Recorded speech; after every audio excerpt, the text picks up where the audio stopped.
Mr. Abdurrahman Khan is just arrived. I would request everyone to please take seat. We will start the program shortly.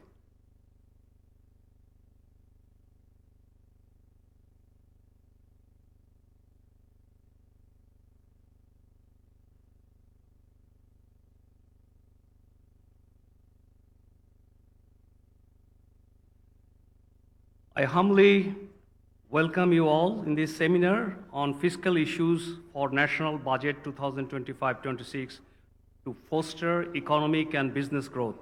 This seminar is jointly organized by the Institute of Chartered Accountants of Bangladesh, ICAB, Foreign Investor Chamber of Commerce and Industry, FICCI, and Japan Bangladesh Chamber of Commerce and Industry, JBCCI.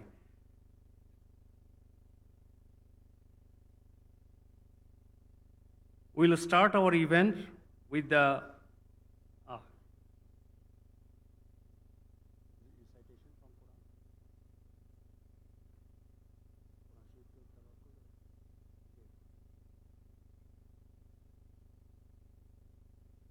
We would like to start our program with a recitation from Holy Quran. I'm requesting Honorable Qari to come to the podium, and Professor Dr. Muhammad Abdul Qadir.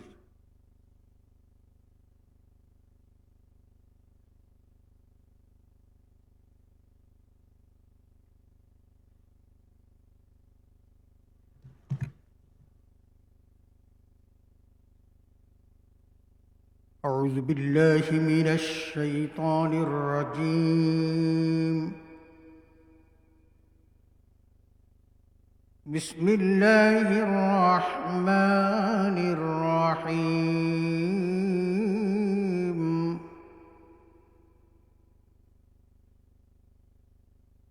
يا أيها الذين آمنوا لا تأكلوا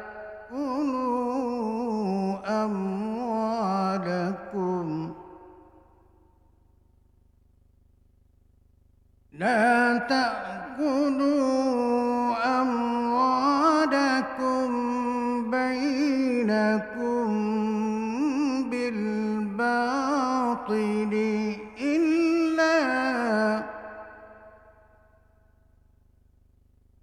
إلا أن تكون تجارة عن تراض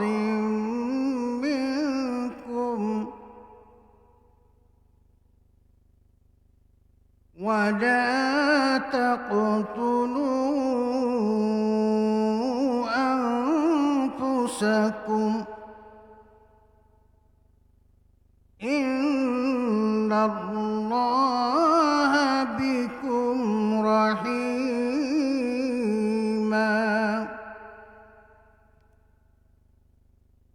ومن يفعل ذلك عدوانا وظلما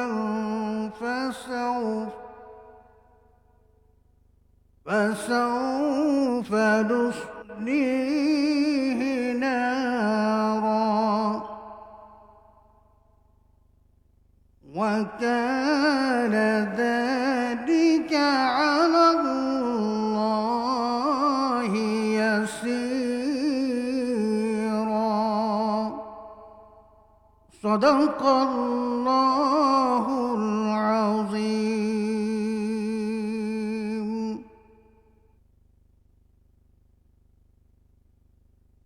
Surah Nisa, ayat 29 and 23.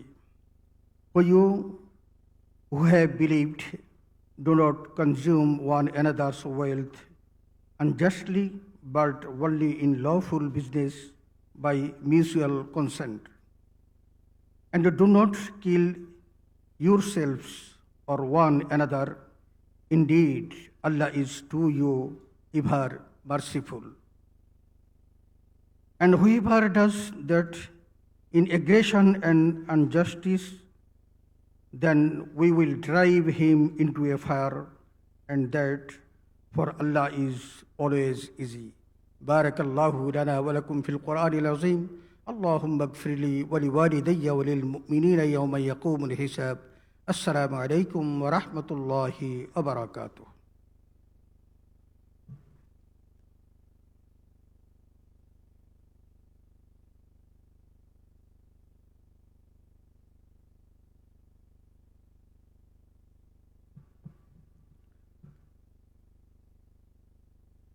Distinguished guest members,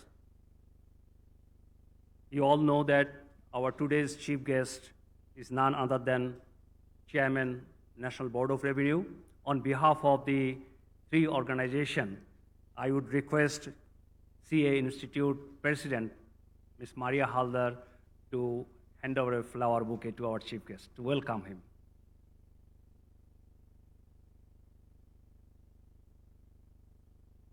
I would like to request the Chief Executive Officer of ICAB, Mr. Shubhashish Bose. He is also the former Senior Secretary of Bangladesh government. I would request Mr. Shubhashish Bose to deliver his opening remarks.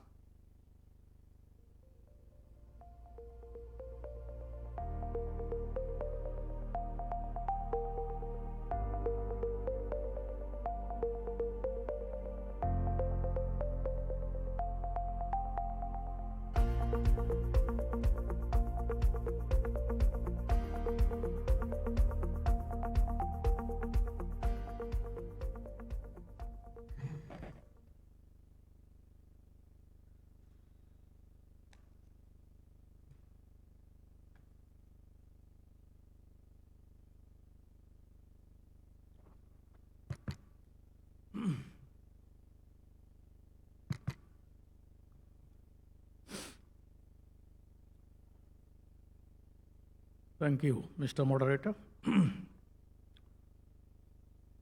Distinguished Chief Guest,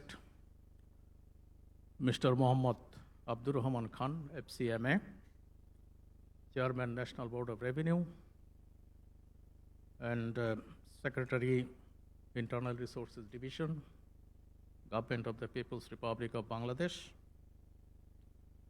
respected President of ICAB, Madam Maria Haldar, FCA, respected President of Foreign Investors Chamber of Commerce and Industry, Mr. Javed Akhtar, respected President of Japan Bangladesh Chamber of Commerce and Industry, Mr. Tarek Rofi Bhuiya Jun, respected Session Chairman, Mr. Muhammad Humayun Kabir, FCA, I think he is yet to join us,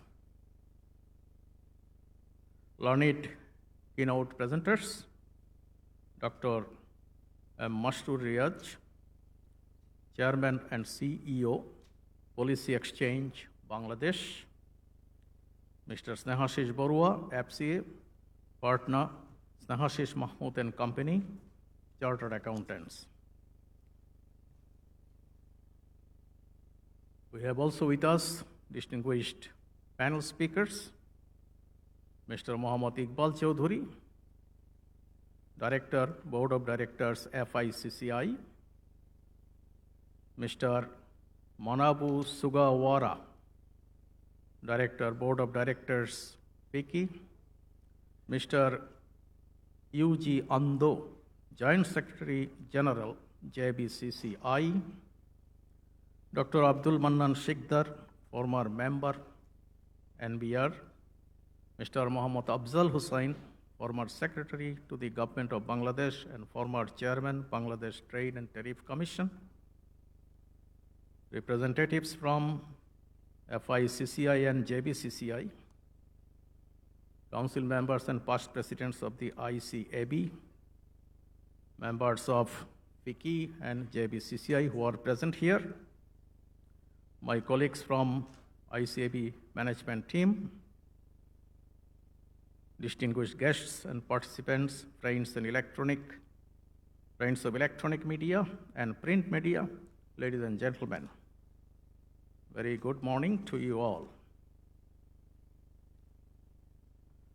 I am extremely delighted to extend a warm welcome to all of you to today's seminar titled Fiscal Issues for National Budget 2025-2026 to foster economic and business growth.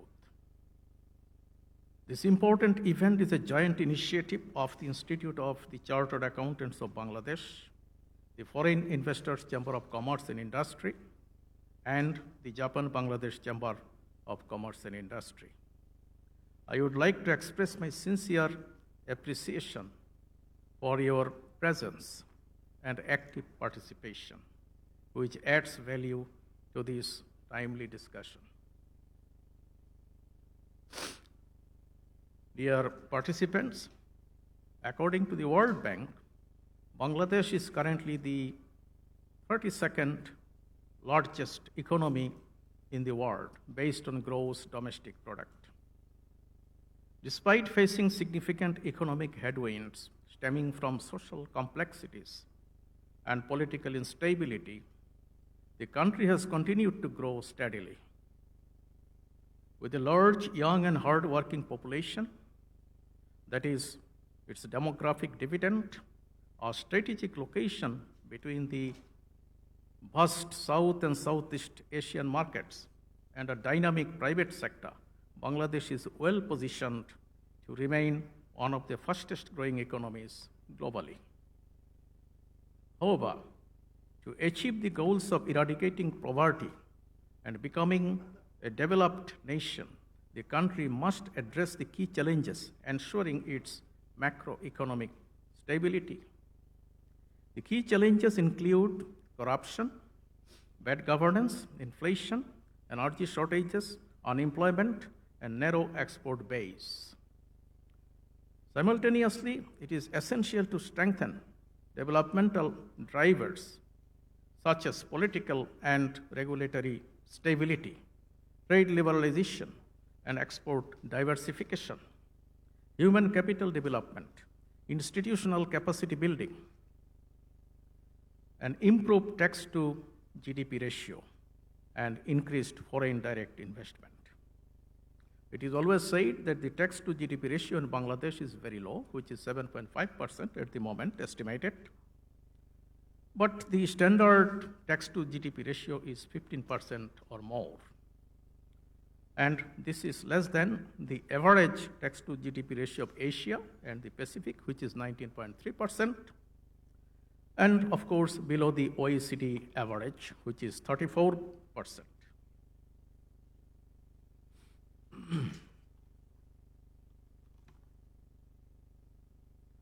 This is not a very simple task. Many will explain why progress has been slow and inconsistent. Nonetheless, with the right policies and effective implementation, Bangladesh can move closer to achieving its long-cherished economic aspirations. The financial year 25-26 budget is expected to present a critical opportunity to reset the economy's fiscal framework for sustained growth and economic resilience. A well-designed fiscal policy anchored in equity, efficiency, and sustainability can help ensure macroeconomic stability while preparing the nation for graduation to a developing economy and long-term prosperity. In my view, it is high time to rationalize tax exemptions to ensure a more transparent and efficient fiscal system. I also strongly advocate for simplifying the VAT structure to remove complexity and improve compliance. Furthermore, promoting progressive taxation would require increasing tax rates across different income levels, thereby enhancing equity and revenue generation. Currently, we follow a proportional rate of taxation, which has in effect regressivity in tax collection. The principle of a variety of taxes is also required to be thought of, like property transfer taxes or wealth taxes for revenue generation. Tax expenditure is to be rationalized. Your presence, we are well aware of the key factors influencing our economic performance, yet we continue to struggle to manage and control them effectively. Today's event centers around this very challenge, our inability to address these issues, and explores the path forward. I trust that our distinguished keynote speakers and expert panelists will offer in-depth insights and thoughtful analysis on these pressing matters. We have business leaders, chartered accountants, and policymakers present here today. We look forward to hearing from everyone, so I won't prolong. President of ICAB, Madam Maria Hauladar, FCA, will deliver her address just after me. My sincere thanks and gratitude to all of us for your kind presence today. Hope we will have a fruitful discussion today. Ladies and gentlemen, thank you all once again for your participation. Thank you very much.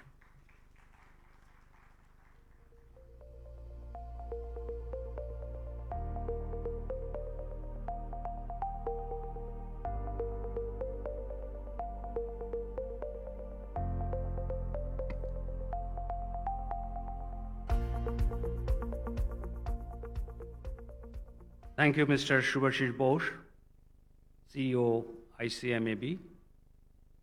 May I now take the opportunity call upon the President of Institute of Chartered Accountants of Bangladesh, Ms. Maria Haldar, to deliver her address of welcome.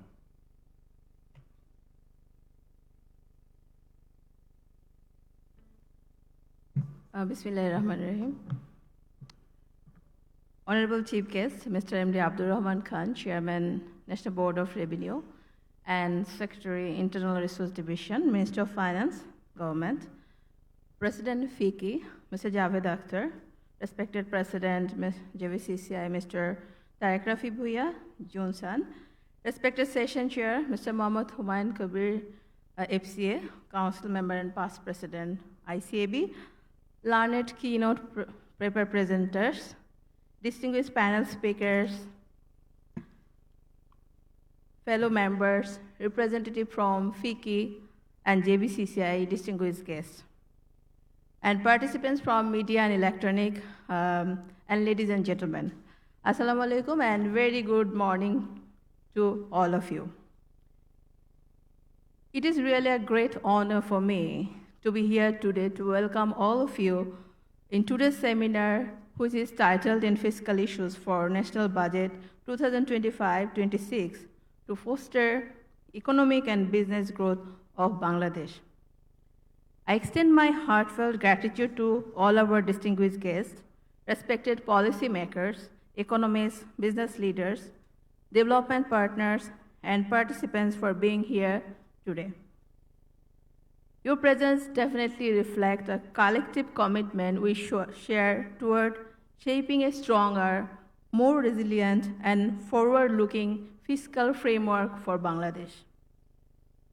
Let me also take this opportunity to sincerely thank FICI and JBCCI for their collaboration in organizing in this important seminar. Their support and contribution to the National Economic Dialogue are truly commendable. So actually this seminar comes at a pivotal moment. We are waiting for the budget 2025-26. And as we are preparing for that, it is crucial that we address key fiscal challenges while also seizing opportunities to promote inclusive growth. The global economic environments remain uncertain, as you all know, considering the current situation globally. And Bangladesh, like many other nations, is navigating inflationary pressures, external shocks, and of course, domestic structural reforms and currently political unstable situation. At the same time, we are witnessing a national momentum for change and accountability. The aspiration of our people, especially in the wake of recent public mobilization, demand that our fiscal policies are transparent, equitable, and growth-oriented. So today, the primary objective of our seminar and our discussion is to support the National Board of Revenue in enhancing, of course, revenue collection. We also aim to assist the NBR in improving tax administration, curbing tax evasion, expanding the tax base, and addressing inconsistencies in existing tax laws.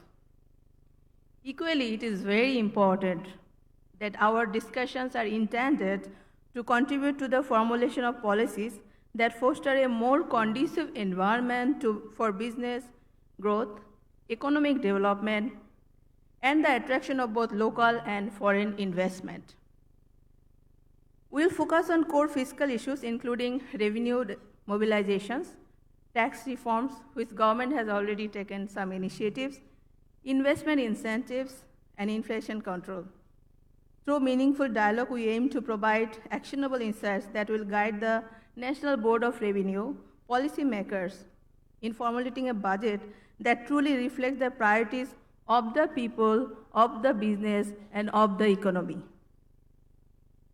We need to analyze business case.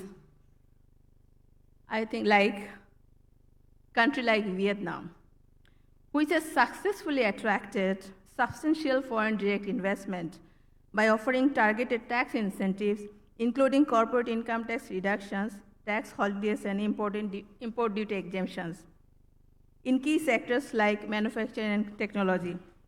So this strategy has made Vietnam a competitive destination for global investors and could offer useful insights for our context as well.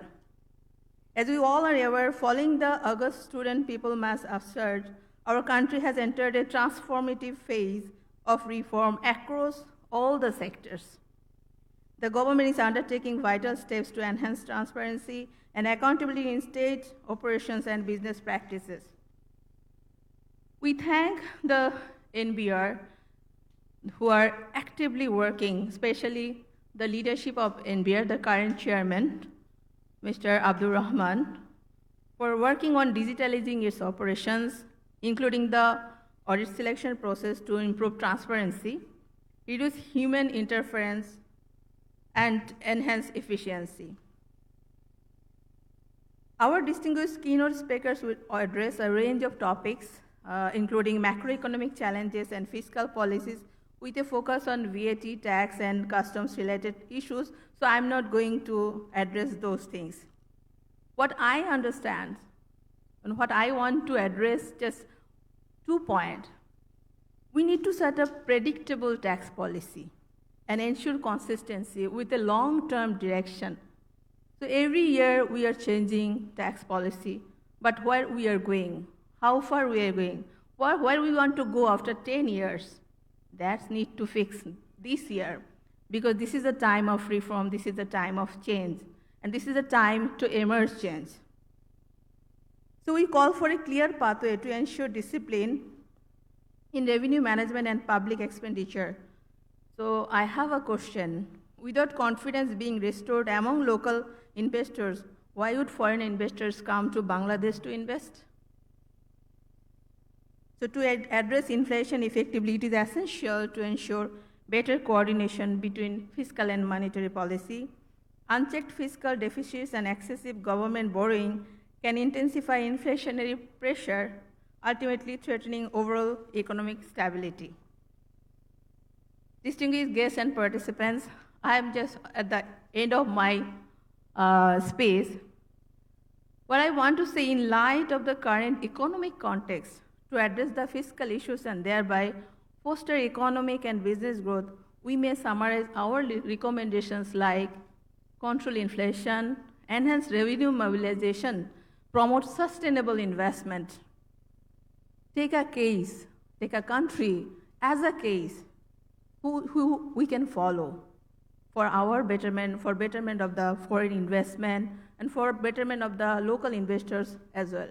Because if business grow, if business can continue, then the economy will grow and economy will continue. We, ICAB, are always to cooperate with the interim government and every government. Respective Chief Guest, Mr. Abdul Rahman Khan, we are deeply grateful for your presence today and your steadfast leadership in steering Bangladesh fiscal policy during these challenging times. It is not easy to make changes. I know you may are passing so difficult time to make some changes, but even then, changes are for betterment, and only change is the constant thing which can improve the economy, improve the business environment, and improve the country. Sincere thanks to FICCI, JBCCI, and we deeply appreciate keynote paper presenters for sincere efforts. Thank you everyone for being with me. Let's have a very insightful discussion on upcoming national budget and fiscal issues. Thank you very much. I would like to call on stage Mr. Javed Akhtar, President FICCI, to deliver his remarks.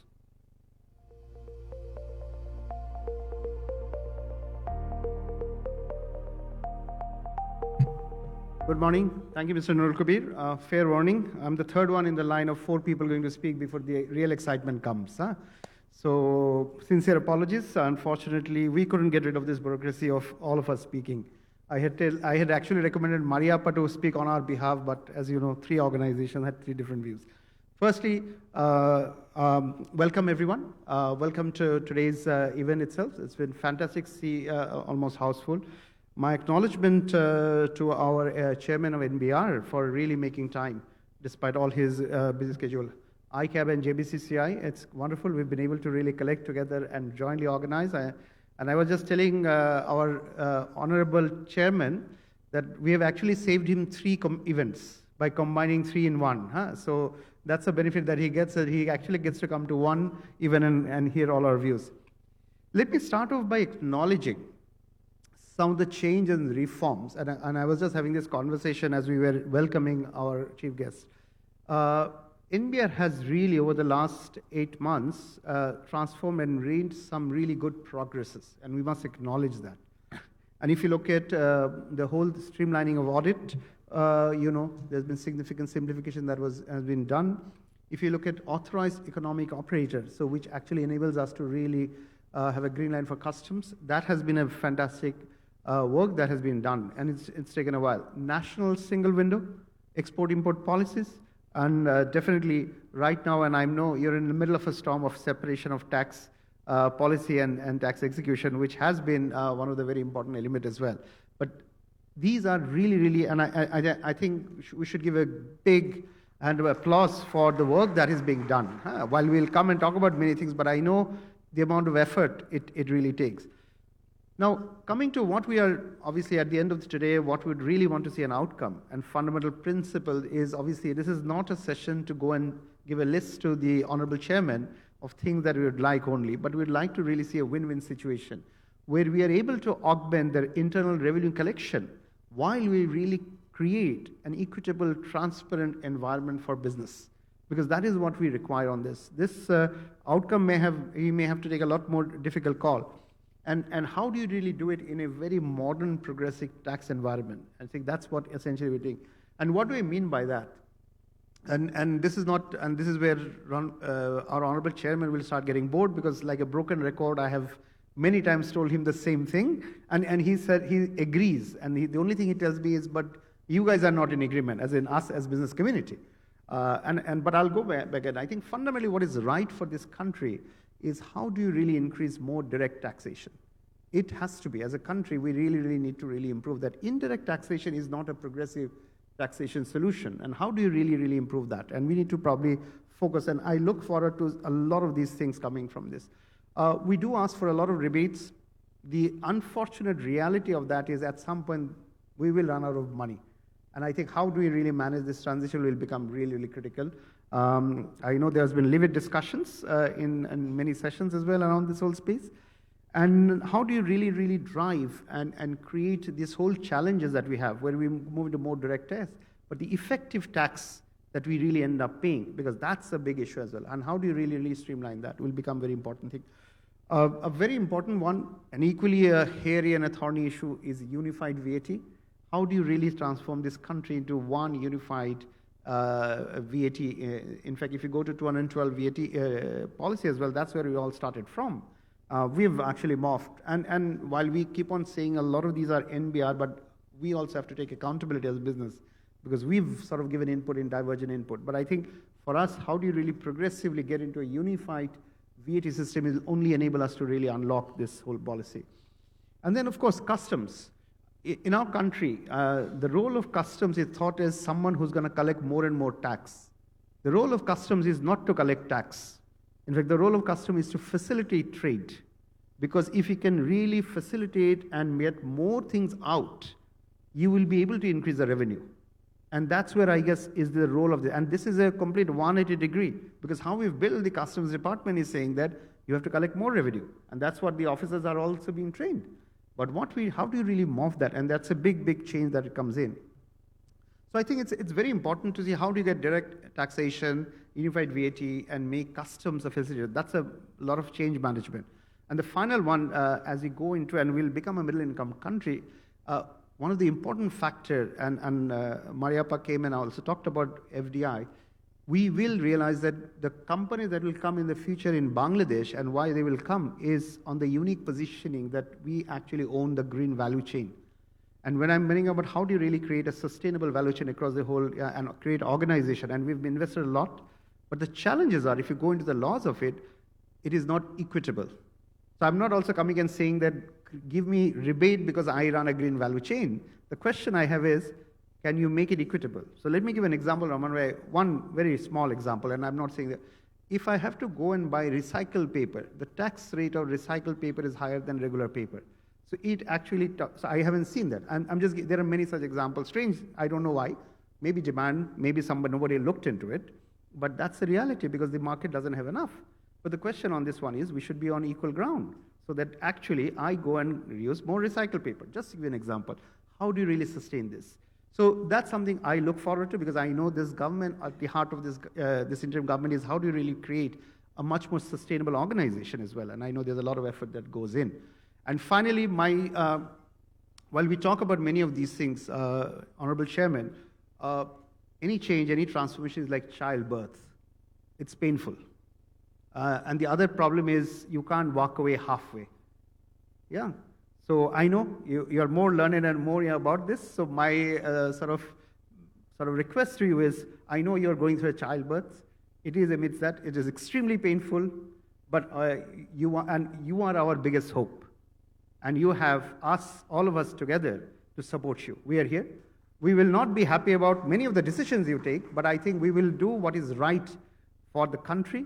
Many of the decisions will be difficult, painful. I will come and crib up to you, Raman bhai, on many things, and rightfully so. You've pushed me back and you explained to me. You remember that one as well, and I gave that example that he actually explained to me on something, and I respect that for you. Because you really do that, because that way I may not be happy, but that's a different thing. That has nothing to do, but I think the question was your principle right? And I think absolutely, I completely say that your principle is absolutely right. I cannot go back, but yeah, it has other repercussions on my business, but that is my problem. I can't transfer that.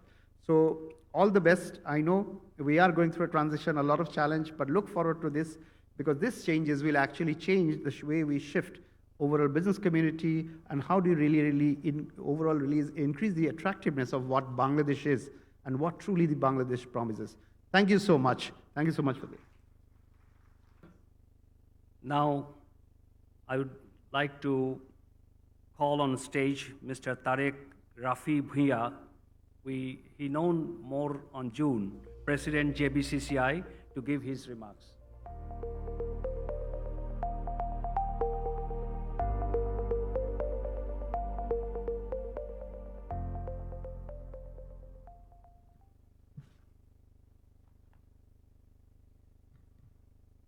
Honorable Chief Guest, Mohammad Abdul Rahman Khan, FCMA, Chairman MBR, President of ICAB and FICCI, respected panelists, distinguished guests, friends from media, ladies and gentlemen, Assalamu alaikum, and a very good afternoon to you all. It is truly a privilege to be speaking at this timely seminar organized by ICAB, FICCI, and JBCCI. As the government prepares the national budget for 2025-26, Today's dialogue offers an opportunity to collaboratively reflect on how fiscal policy can best support the economic resilience, confidence, and inclusive growth.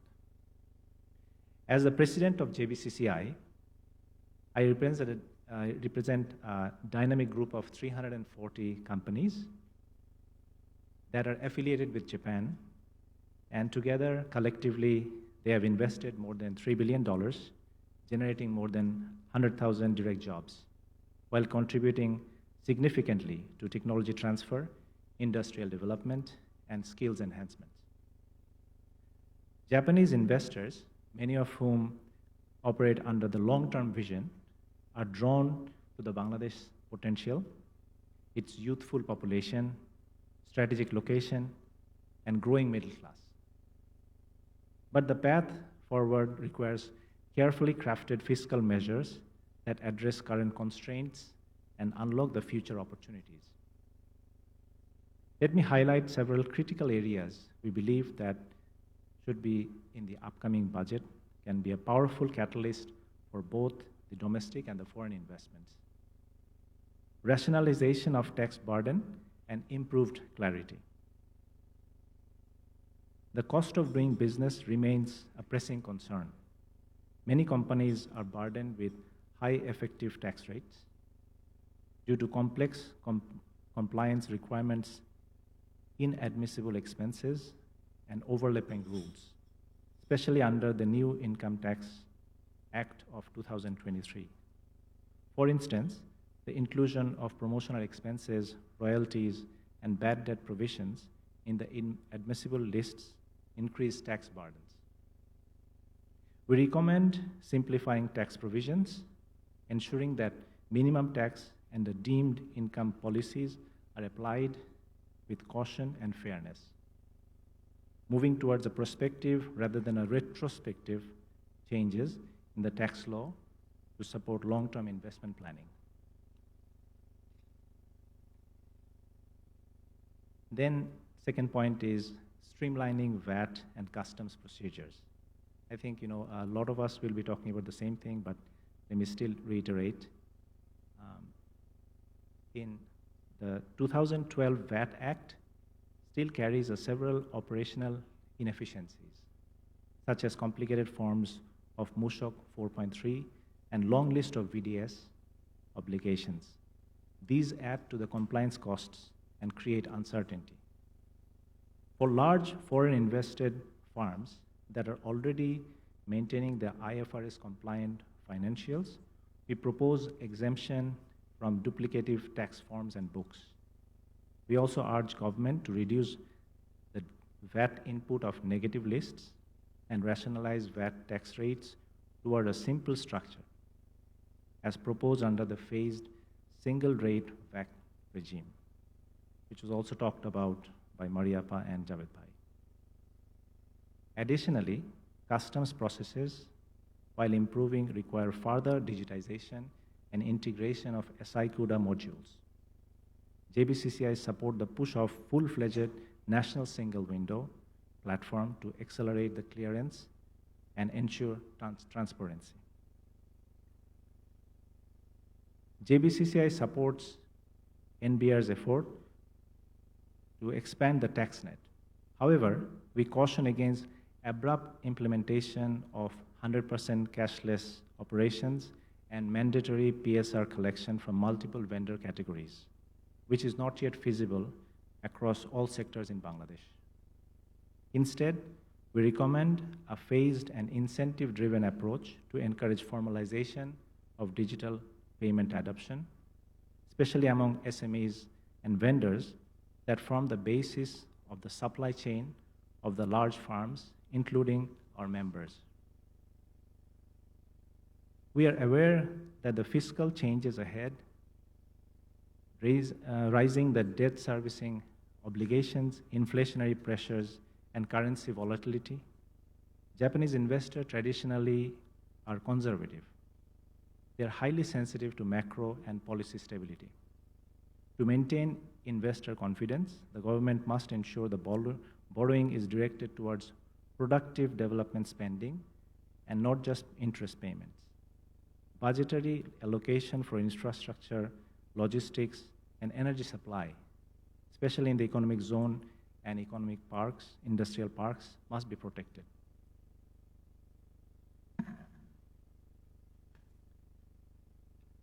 Japan's strength lies in the manufacturing excellence, innovation, and precision.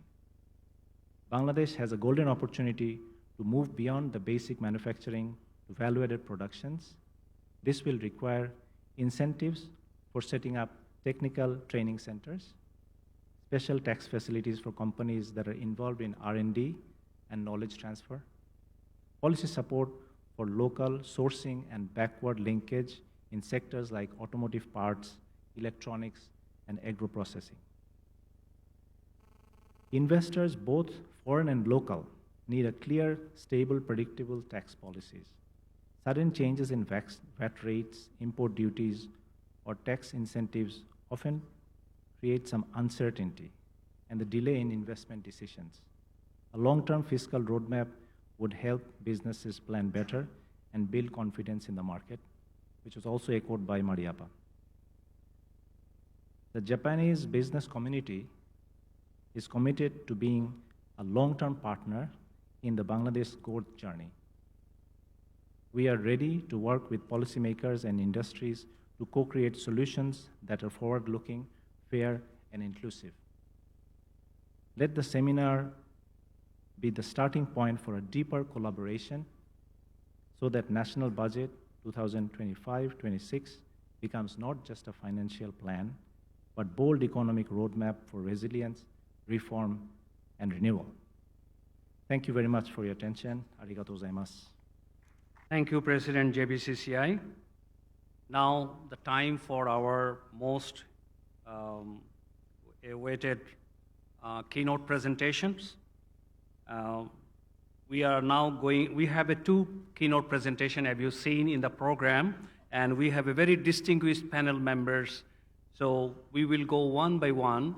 First, I'd like to invite Mr. Masroor Riaz, Chairman and CEO, Policy Exchange, to deliver his keynote presentation. And Mr. Masroor Riaz, also formerly Senior Economist of IFC World Bank. Please, Mr. Masroor Riaz. Please welcome Mr. Masroor Riaz. He will cover more on the macroeconomic outlook.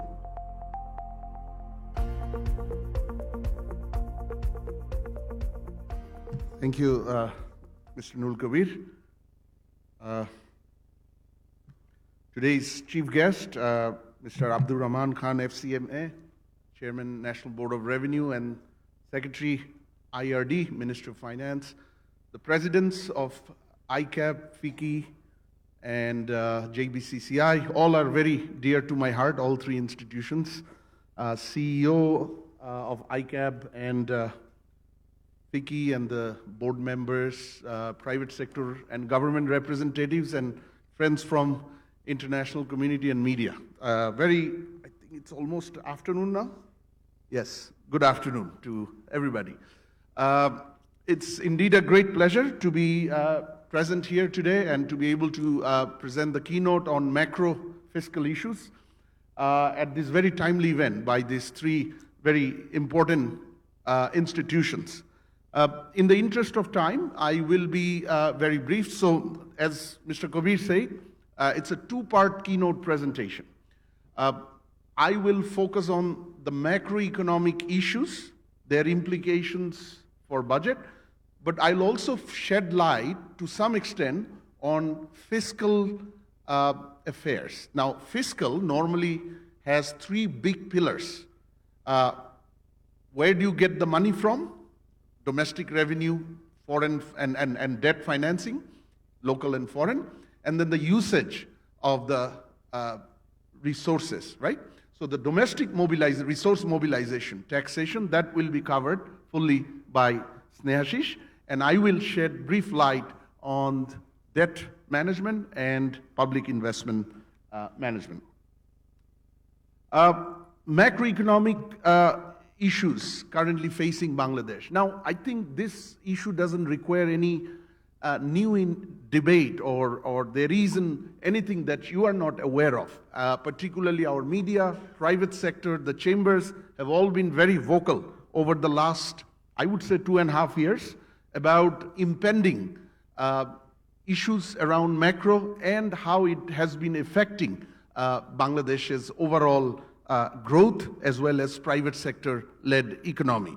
Now, I want to shed light on 4 issues from the macro environment: the GDP, balance of payment, the inflation, as well as private sector credit growth. Now, on GDP, we have some not so great news for the current year. The World Bank expects 3.3%, and the IMF expects a 3.8%. Why do I say it's not so great news? If you look at our average 30+ years growth rate, it's more than 5%. Bangladesh, since the early 90s, or actually, I must say, Bangladesh, since its independence, was able to add 1 percentage point to its growth rate every decade. And as a result, by the 90s, we were growing at 4%. And if you take the average of 30 years, the true average is 5%. And the 3.2 or 3.8 certainly does not fall within our average performance. Why so? Of course, the macroeconomic challenges or the very tight macro scenario we have been living in since mid of 2022 is having a bearing. But with that, what we have this fiscal year, sluggish domestic demand. Sluggish domestic demand because of erosion of purchasing power due to high inflation. Second, slow growth in employment, but this slow growth is not this year or last 2 years. This slow growth in employment is a phenomenon since 2017. If you look at the only jobs diagnostic done on Bangladesh in the last 10 years, it was done by the World Bank, released in 2018. You will see that Bangladesh's new job creation growth rate slowed down to 1.8% a year from 3.5% between 2010 and 2018 in comparison to 2000 to 2010. And that slow growth rate further got hit by COVID and then the subsequent macroeconomic issue. We are also seeing a sluggish GDP because of what is very important to you all is investments. We have seen the first quarter data of this fiscal year that was released last month. I think this is a 70 percentage point drop, right, in FDI. But overall, private investment to GDP, we are struggling to break free the 23% of the GDP. This is not what we need. We need a lot more than that. So what would it take the GDP to bounce back? IMF, for example, so there is good news as well. The IMF projects that by end of the next fiscal year, this may well come back to 6.5%. But for that, a certain preconditions or prerequisites are necessary. As I said, number one will be gradually stimulate the rebound in employment as well as domestic demand. Second, what will be important is increase the industrial output, which has been significantly affected adversely, first by import compression since September 2022, and then in the recent year, the last 1 year, by energy availability and affordability. So this is going to be important. And what will also be important is creation or strengthening the pace of new employment creation. That's GDP. But I also wanted to draw your attention to the last bullet. Let's take a break from this fascination about growth. Growth is very enticing everywhere in the world, and more so in Bangladesh or developing countries like Bangladesh. It's nice to have growth, but when you have fundamental problems such as balance of payment tightness, high inflation, low investment, it is much more important to first stabilize the economy, bring back the growth drivers on the right track, and then the growth will follow automatically. There is nothing wrong, there is no shame in getting 1 or 2 years of low growth rate. And let's accept that reality. Inflation. This is a big threat to our overall growth. And the reason, as I said, One reason we have 3.2 or 3.3 from World Bank or 3.8 from the IMF is actually persistent inflation, high inflation. Now, this has been the case again over the last 2 years.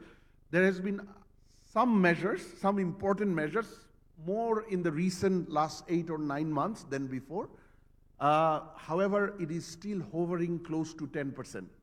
All of the three inflation, general, food, non-food, are close to 10%, 9.8, 9.7. This is very high for a country like us, right? Now, there is some good news. Food inflation came down in March compared to February, while the other two, general and non-food inflation, still posting an upward trajectory.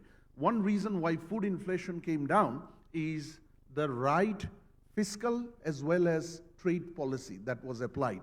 If you see, with the anticipation of Ramadan time demand and the sensitivities around, I think the government, particularly central bank, went out of the way to make sure the imports are possible for the kind of products that need to come in. And with that, NBR complemented that with the right fiscal move. A number of products saw their duties, supplementary and other duties, VAT, slashed or eliminated. And I must congratulate our chairman here, respected chairman. It was no easy task for him and his team, because this is a government itself requires resource because of different spending pressure, and they were negotiating an IMF program who was saying one of their two asks is strengthening revenue mobilization. So in the face of that, being able to eliminate or reduce duties on food products, I thought was a very bold but right step. So we felicitate NBR leadership for that. Now, question is, what would it take to get the inflation down, and will it go down? According, central bank expects this to come down to 7%. If you look at the monetary policy statement that came in February, end of February, early March, is it going to go below 7%? I do not think so. But if we can bring it below 8% by December, I think that will be a success. That would be a success. Now, what would it take to get it below 8% or to bring it to controllable level? There are 4 important tools in this fight. 2 are already being applied. Unnecessary, unproductive, and counterproductive printing of high-powered money has been stopped since August. That's a very big step. We saw 60,000 crore taka, almost 6 billion taka, if you take the then exchange rate, which was printed as high-powered money, doesn't help the inflation. Yes, about 2.5 billion taka was printed in December to help a number of ailing banks, but that is different from high-powered money. That was not lent to the government, and that money did not find itself in the market through the circulation. It was actually more for the the private banks which have been ailing. That can also affect inflation adversely, but not as badly if the money was given to the government. Second thing that was addressed and being maintained is the interest rate. It was late to adjust the interest rate. Central bank finally, I think, lifted all sorts of caps and adjusted it to reflect the inflation by March last year. It was already a year late. So if you allow an infection to grow and antibiotic come late, you will have to suffer for longer than you should have, right? And that's happening with our interest rate. But I think the central bank is maintaining its contractionary monetary policy very rightly. I know it's hurting business. It's hurting with high interest rate, but this is a cost we all have to pay for previous policy failures and to minimize the problem that is now eating up many of our economic benefits. So I hope this short-term pain will ultimately get comfort to our businesses as well as the citizens. But there are 2 more issues that need to come under control. Supply scenario. Because of the import compression that started back in October, November 2022 and continued in a very tight way until maybe last September or October, I think the entire supply scenario, we are a net import dependent country, end of the day. So even, yes, we take pride in self-sufficiency in many agri-production, particularly crops, but if you look very carefully, many of the agri-inputs are actually imported, fertilizer, pesticides, much of the seeds and so on, and or for the dairy sector, the soybeans to make the feeds and so on, and then many other intermediate and other goods. So this supply scenario is easing since October, November. However, it is yet to be fully normalized, just as before the import compression started. So until that happens, and the supply, I think on the demand side, the interest policy rate of 10%, market rate of 13, 14% has largely taken care of it. And due to many other factors, the overall domestic demand has gone down. But now it is time to fully focus on the supply side, and that would require import normalization. Market monitoring is important, but the way monitoring is now being done, that one government agency or somebody from FBCCI or another association goes to a bazaar, hut, and then tries to see what's the price. This way, this will never come under the right discipline, right? There are, on an average, for most of the essential products in Bangladesh, before they end up in the retail market, there are 4 to 5 layers of supply chain points. So if the inefficiency, manipulation happens in any of those previous supply chain points, visiting the retail does not help. It's too late, number one. Number two, I think there are 1.8 to 1.9 million retail units in Bangladesh. How many can you visit? Even if you deploy police force to do that, it's not humanly possible. So we have to deploy the right systematic tools and institutional mechanism for regular market insights and intelligence and intervention mechanism. These are not rocket science. These are available in many countries, including in East Asia. I think I have maybe 2 or 3 minutes, right, Kabir bhai?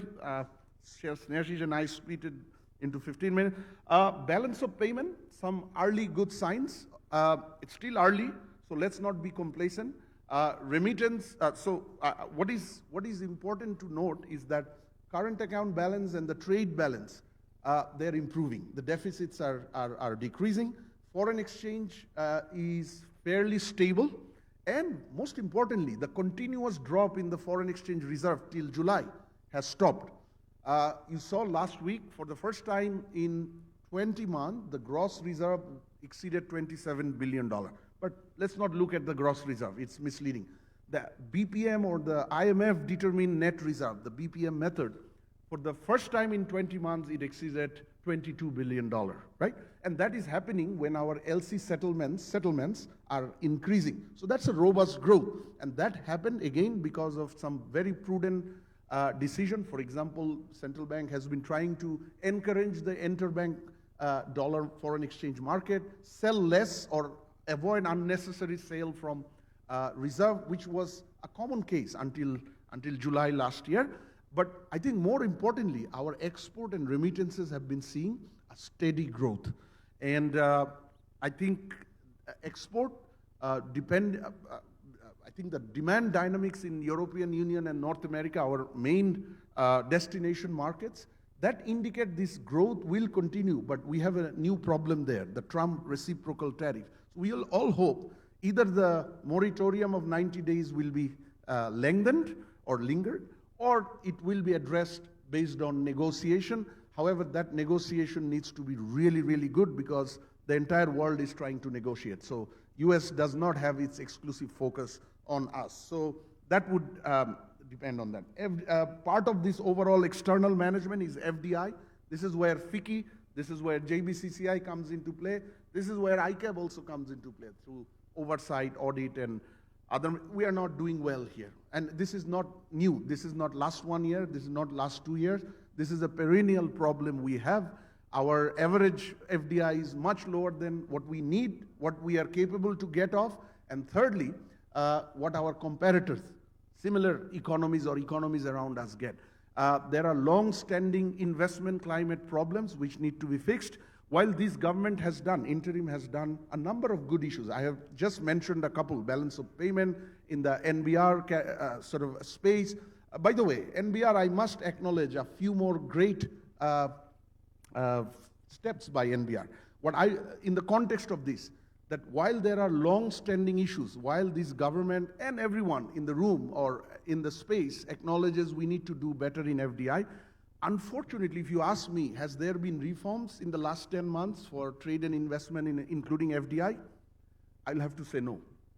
There is not any. The only area where FDI supporting reforms came is actually in NBR, in taxation. Take that, the suspension of audit, discretionary audit, which probably is the biggest concern of the investors, local and foreign. Take that, the expansion of authorized economic operators. Take the introduction of the national single window. And this very critical, contentious reform of separation of policy and administration. It is finally happening. So central bank and NBR leading the way, but overall, if you take investment climate and trade competitiveness, unfortunately, there has not been reforms. And it was possible to do perhaps more reforms in the last 8 or 9 months than in the last 8 or 9 years, given the good intention the interim government has and the fact that they're not a political government, easy for them to take many measures. Private sector credit growth, sluggish. 9.4 was 9.8 was last fiscal year. This has now come down to 6.8%, I think, in February. Now, on one hand, this is not good news for private sector, but again, if you look at the bigger picture, maybe it's a short-term pain that is worth taking because we need to bring inflation down, and this credit growth directly influences your inflation. So I will end very quickly with 2 more issues. As I said, overall fiscal discipline. The Bangladesh is having a big challenge of bringing this discipline back to track. This discipline has been shattered. We all know why and when, right? But let's not get into that. Why it has been shattered? Because 2 reasons. One, a new reason in the last few years, something Bangladesh managed very robustly since 1972 until maybe 2017 and 18. It was very prudent in its debt management. However, 18 onwards, because of project frenzy, good projects, bad projects, unnecessarily costly projects, our debt discipline has kind of collapsed. So that needs to be brought back. 14% of government's total national budget that's going to be announced last year was meant to be spent on debt servicing. And on debt, we have been complacent and using 2 completely wrong indicators for years, that debt GDP ratio and foreign debt to GDP. Debt GDP ratio 36-37% low, because according to IMF, you can go up as high as 70-75. Foreign debt to GDP, according to BBS, 18%, 22% according to Finance Division, 18%. Okay, very low. But can you encash GDP and pay back those debt? You cannot. What you need for paying local debt, you need revenue, domestic revenue. Debt to domestic revenue ratio is getting worse. And for foreign debt, you have to pay back from your foreign currency earnings, exports, FDI, capital account, and remittances. Foreign reserve earning to GDP, debt ratio, foreign debt ratio, getting worse. So we need to focus on that, and most importantly, this debt responsibility is fragmented in the government. There's Bangladesh Bank, Finance Division, ERD, state-owned enterprises. Unless we bring them institutionally and technologically integrated, it is going to be difficult to manage this. So with that, let me stop here, and thank you once again to ICAP, FICCI, and JBCCI for giving me this opportunity. Thank you. Through years, wonderful presentation. Very insightful, and I believe it is useful for everyone present here.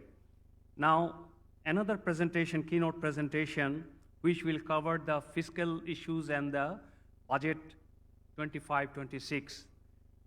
That will presented by Mr. Snashish Barua, FCA, partner Snashish Mahmood and Company.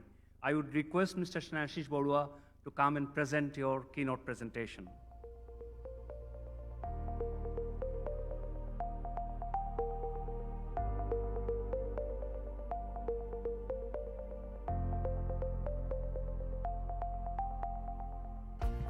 Sorry to interrupt again. We are running out of time because I know that we are keeping someone sitting here, chairman of NBR. He is extremely busy.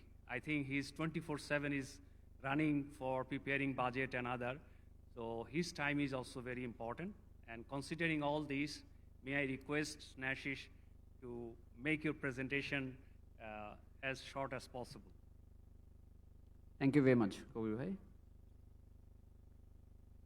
So at the very outset, I would like to pay my sincere gratitude to all these three institutes for inviting me to share on this fiscal part of the upcoming national budget. So I'm not going into greetings or anything. Honorable distinguished guests, ladies and gentlemen, a very good afternoon to all of you. So already my part is half done by Mashu Riaz Bhai, as he has said all those tone for me. So if we look into it, we are looking into all four aspects in my presentation. So let's look into the key numbers first. If we look into the key numbers for this year, then you will see the target for this year was around 4,80,000 crore, and the target was revised back in February 2025. It was reduced down to 4,63,000 upon keeping in mind all this instability. And if you look into the actual collection figure, you will see this has been 2,56,000 crore and leaving a shortfall of around 66,000 crore for 9 months. And if you compare with last year, although in the comparative it has been shown as 2,49,000, which was 2,59,000 by March 2024 report, and if we keep the similar growth collection in 3 months, this is expected to come around 3,89,000 crore. And as Mashruwai has rightly pointed it out, we need growth, definitely, but we need the stability first, and we need sustainable growth. Otherwise, if we are running for the growth, then whole ecosystem, if you talk about businesses or individuals, they will all suffer. So what we know, we came to know from the newspaper, target for this year has been set at 4,99,000 crore, so close to around 5 lakh crore, which is around 28% growth as compared to what we are expecting to collect. So already he has set the tone that our GDP is expected to grow by 5% roughly, and how we are going to have this growth collected would be far too stretching for the businesses. So this is one of the things where we are here. And then we all talk about reductions, reductions, and reductions. But when we talk about reductions, we'll have to think about how we are going to increase the tax net. All these three institutes have been very positively and proactively advocating NBR in last couple of months in a lot of sessions. And we are so thankful to the chairman. He gave his, I should say, maximum of his time, listening to us, what is expected from the business community. So if we look into it, in order to establish a level playing field, we need to encourage or initiate this short-term and long-term approach. So what we need to do, we need to partner with, first, if we look into the short-term part of it, we need to partner with city corporation and Poroshobha, because these are the both authority who are responsible to collect the proof of submission of return. So unfortunately, what is happening? All this burden, as Junbai has shared, has been shifted to the businesses. So if NBR can partner with this city corporation and Poroshobha, they can increase the tax compliances to a great extent. And also, we recommended that similar provisions should be there in the VAT and SD Act 2012. And then, when people talk about taxes, we don't see they have that kind of awareness how these people's monies are being spent, because there are so many negative reports are being published that these are mostly misused by the government officials through different projects. So we need to initiate the digital advertisement in Facebook or YouTube, how this public money is being used, what kind of services we receive in terms of these revenue collections. And then we also recommend strong collaborations with market committees. Even if you take a survey in this building, there are a lot of shops operating here. And if you look into the threshold for VAT, it is around 5 million taka to be a VAT registered person, just within this periphery. Let's forget about the growth centers. Even when I visit my town in Chittagong, I see a lot of businesses are transacting. They have turnover of, if you look into their assets, they're holding a stock of more than 5 crore or 6 crore. And how many tax, how much money they are contributing to the government exchequer. And there is a shadow government working within this community. So I think Honorable Chairman is here. We need to remove this barrier. So this level playing field must be ensured. Because if you are not going to collect from all these markets, all these small entrepreneurs, so-called small entrepreneurs and the growth centers, and all this burden will be shifted to us, those who are paying taxes, and will stress more and more onto us. And then we know only 1/3 of the total ETN holder submitted the tax return. Two-thirds did not submit it. So don't you have the database? We have all the information, ETIN, NID, every informations are available with us. So why are we not contacting all those taxpayers? Why are we not compelling them to file the tax returns? If we are not compelling them to file tax returns, then these 4 million people who are filing the tax return, again, they will have to file and they will come under the audit, not those people who are dodging these tax compliances. And then we also appreciate that our honorable chairman has taken the initiative to bring personal income tax online. We appreciate it from FICCI, and we believe steps will be taken that in order to ensure transparency and to reduce corruption, all the personal taxpayers and corporate taxpayers must be brought under mandatory tax return filing under online basis. And if you look into the statistics of last year, I should say 2021-22 number, as I have mentioned, 92% of the income taxes are paid by the SSC directly by themselves. Do you know how? 62% are being collected by TDS and TCS, and remaining 32% are being paid through advance income tax or filing the tax return. Then how much money is being collected by all these tax officials? Only 8%. So you remove all these percentages from their collection target and held them accountable, how much money you are collecting from each circle and zone. Otherwise, they will get this cheap money, and this TDS sort of provision will come, and it will be expanded year after year. So we need to increase their efficiency as well. And then we talked about lottery. Can you raise your hand? How many of you get this lottery for these users of EFDMS? When you buy any goods, do you collect any receipt? Do you give all this information for the lottery? Perhaps no. This EFDMS system never worked in Bangladesh. So what do we need to do? It's a kind of a cash consideration. People are used to using Bcash Nagad. Why? Because you get cashback kind of thing. So you need to allocate some kind of budget to ensure the cashback from the retailer, and the retailer will get the due adjustments from the tax authority. So if you are not going to spend money, then people will not be attracted to get their money back, and they will not ask for any receipt. Believe me. So you'll have to have some kind of compensation in short-term measures. And then from long-term measure, what we recommended, like in our academic curricular, like the concept of taxation is very missing. So we need to incorporate this into our syllabus as to the civic responsibility, as well as how these monies are being, why these are very important. And also we need to collaborate with the other law enforcing agencies and other statutory bodies. I have seen a lot of easy bikes operating, a lot of gyms operating, and they do not have any trade license. We as a business, if we are going to operate, we are securing trade license and other licenses. Otherwise, we are not starting the business. But who will ensure this? If you are not ensuring the trade license, you cannot trace them. So you need to ensure that all these growing businesses are connected with respective government officials and they are taking the licenses. And also, in long-term basis, we are considering, like when we talk about all the households in Dhaka and Chittagong and other periphery, all of us are paying holding taxes, city corporation holding taxes, and also land taxes. So now, when we deposit these taxes, we don't need to give any information regarding NID or taxpayer identification number. So if NBR can collaborate with this land ministry and the city corporation and incorporate a new field in the tax deposit receipt, so this data will be collated by the respective authority and they will share with NBR. Then you can compare how much of it has been disclosed in the tax return, because there are a lot of wealthy people sitting around, but they are not disclosing their wealth in the tax return. So you are not getting due share of your tax revenue, what NBR is supposed to collect. And then one of the key things that we talk about from mid to long-term strategy is a cashless economy. So there are a lot of examples which Madam Maria has already shared for a lot of examples. So one of the key things is like the local businesses, they are not ready to accept any Bcash Nagad or credit cards.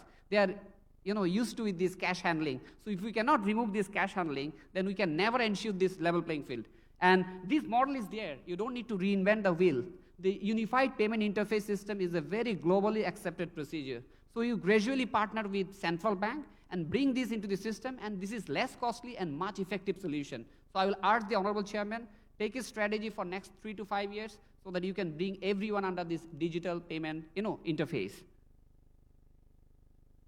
And then when we look into smart tax enabler kind of thing, and we are really thankful to our Honorable Chairman NBR that he has taken a project of 1,000 crore. And we believe he will ensure the intra and interoperability of the systems. But we have a fear as well, sir. We have seen in the past, BITEX project was scrapped, and that was around $300 million project. So why did not we reap the benefit of BITEX? So we need to understand what went wrong in BITEX project so that we don't end up making the same mistake in this project, and then after 5 years we'll say we have failed this project as well. FICCI has already extended their support. ICAB has extended their support. If you need any support, you can get our support, sir. And you have seen the benefit of DBS. Our past presidents, Mr. Forkar and Khoshru is here. You have seen how the whole nation is getting the benefit out of DBS system. So I think this partnership is very critical for us. And then already Master Riyazbhai has shared his expectation that from FICCI and different bodies, we had been advocating for this effective separation. Honestly, we had been advocating for that. But when we looked into this ordinance, then we saw very few fundamental things are very missing in this ordinance. It has not been signed by the president maybe yet, but that has been circulated. We have seen the copy in the social media. And what we have seen, every time we had been talking about the due process. So if that had been circulated amongst us, then we could have reviewed and we could have given the feedback, due feedback to all of you. And then we could have a very constructive policy for the country. Now we can see there are, if we look into the leadership point of view, the word writing is very critical. They said like, obhiggo ekjonke niyog kora hobe, an experienced person will be recruited. And in which subject he will be experienced? If he or she does not have this fiscal background, then what kind of law we can predict? And how about the efficient workforce? How they will be deployed? This is absolutely missing there. And then there are no linkages with the research. I'm not going to talk about it, but I think Chairman Sir is here. And before this is passed, you should take some feedback from the public forum like FICCI, JBCCI, or ICAP, and we can give you a very constructive feedback for the nation only, sir. And then we talk about tax expenditure always, because if you look into the tax expenditure, almost 7% are being eaten up by these, exemption or tax holidays. I'm not going to read the data. So what we need to do, we need to have a tax expenditure policy framework. If we don't have a framework, then maybe we will set the pillar today and someone else will come after 2 years and he will just, destroy that pillar, and then we'll have one more, strategy for the tax expenditure. So we need to have a defined tax expenditure policy. And Madam Maria has also highlighted, sir, when I work for the public or FDI company, then they say, look, Snehashish, why I should invest in Bangladesh? I've got options from Indonesia, I've got options from Vietnam, I've got options from India.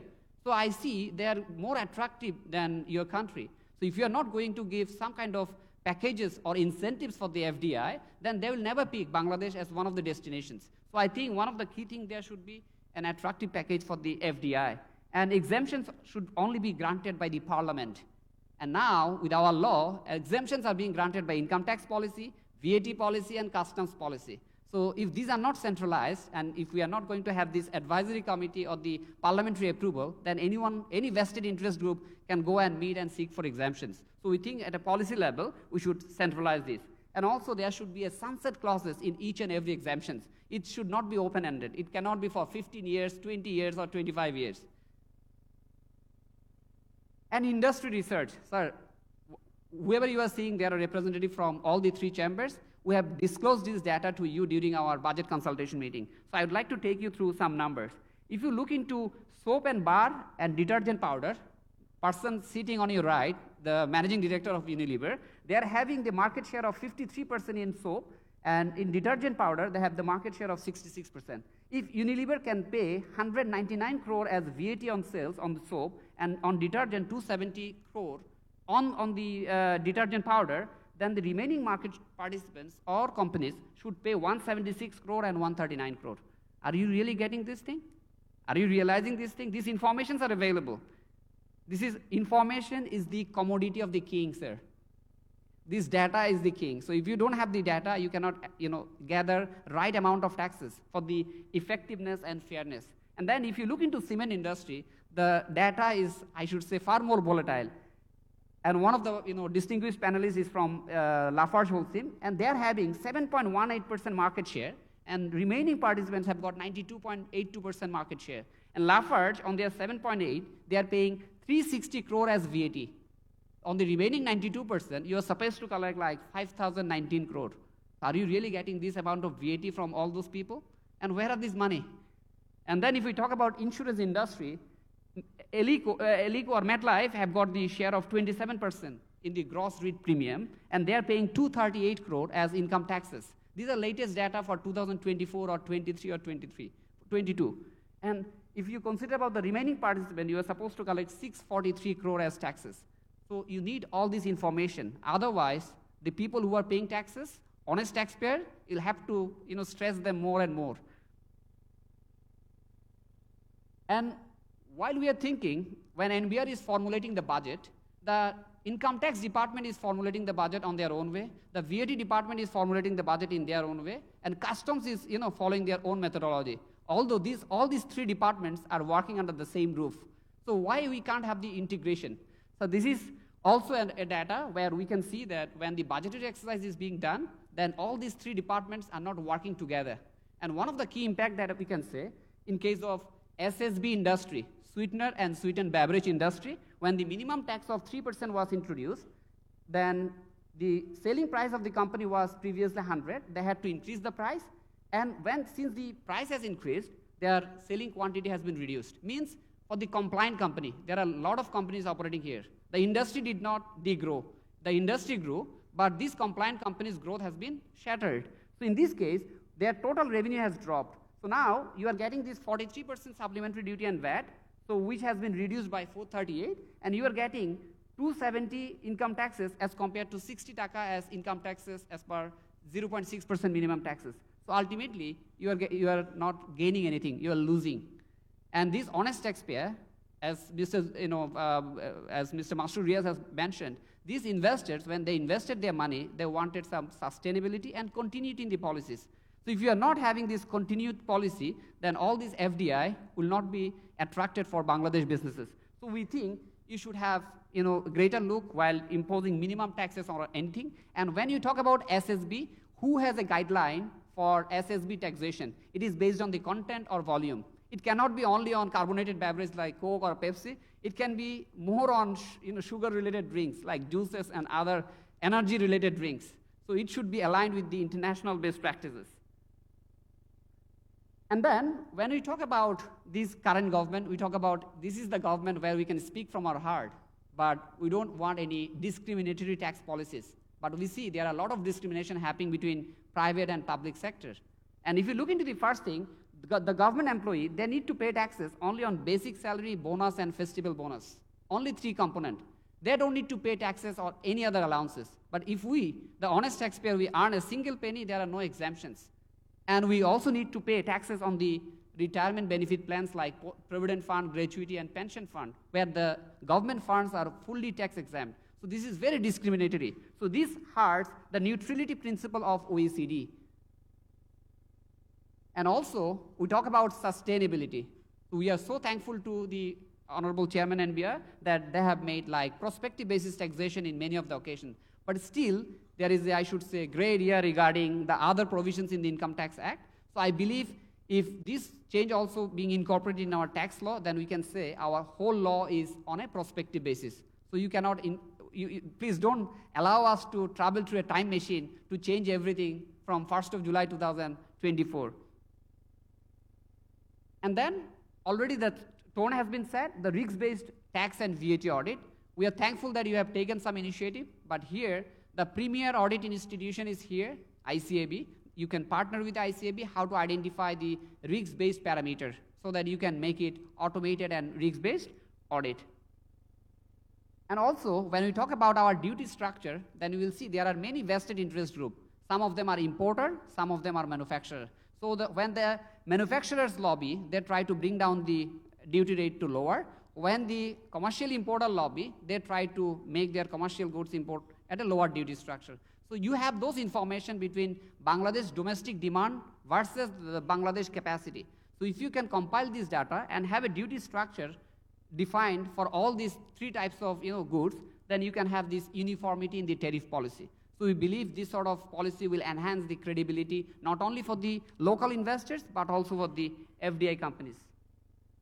Then we talk about higher effective tax rate. Then these are the 5 components for increasing the effective tax rate. One is the cashless conditions. So we know our tax rate is comparable because from 2020 to 2024, the tax rate has been reduced by 10%. But many companies cannot afford or cannot go into this 25% because there is a condition for cashless. which has already been shared by one of the participants, that Bangladesh infrastructure is not ready. So if you give some kind of condition which cannot be managed by a company, then you can never get this 25% rate.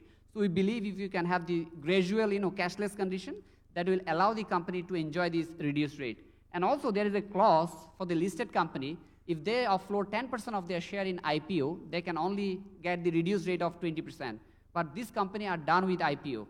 So now they can go for fresh public offer, or they can go for a repeat public offer. So if you can modify these sentences, then all those companies who are into this stock market, they can enjoy the benefit of this reduced tax rate. And then we talked about increase of effective tax rate only because of certain disallowances. So already you are aware, the BIDA has the threshold for royalty, technical know-how fee. Please align these in line with BIDA, because these are bona fide business expenses, and these are effectively increasing our effective tax rate to a great extent. And there are a lot of court cases on excess perquisite. All these are in favor of the SSEs. So you do not pay tax on taxes. So this cannot be taxed twice. So I believe if you can reduce a few items from here, then our effective tax rate and statutory tax rate will become quite similar, or that will narrow the gap. And then whatever we do, because most of the cases, our taxes that are collected by TCS or TDS, these are considered as minimum tax.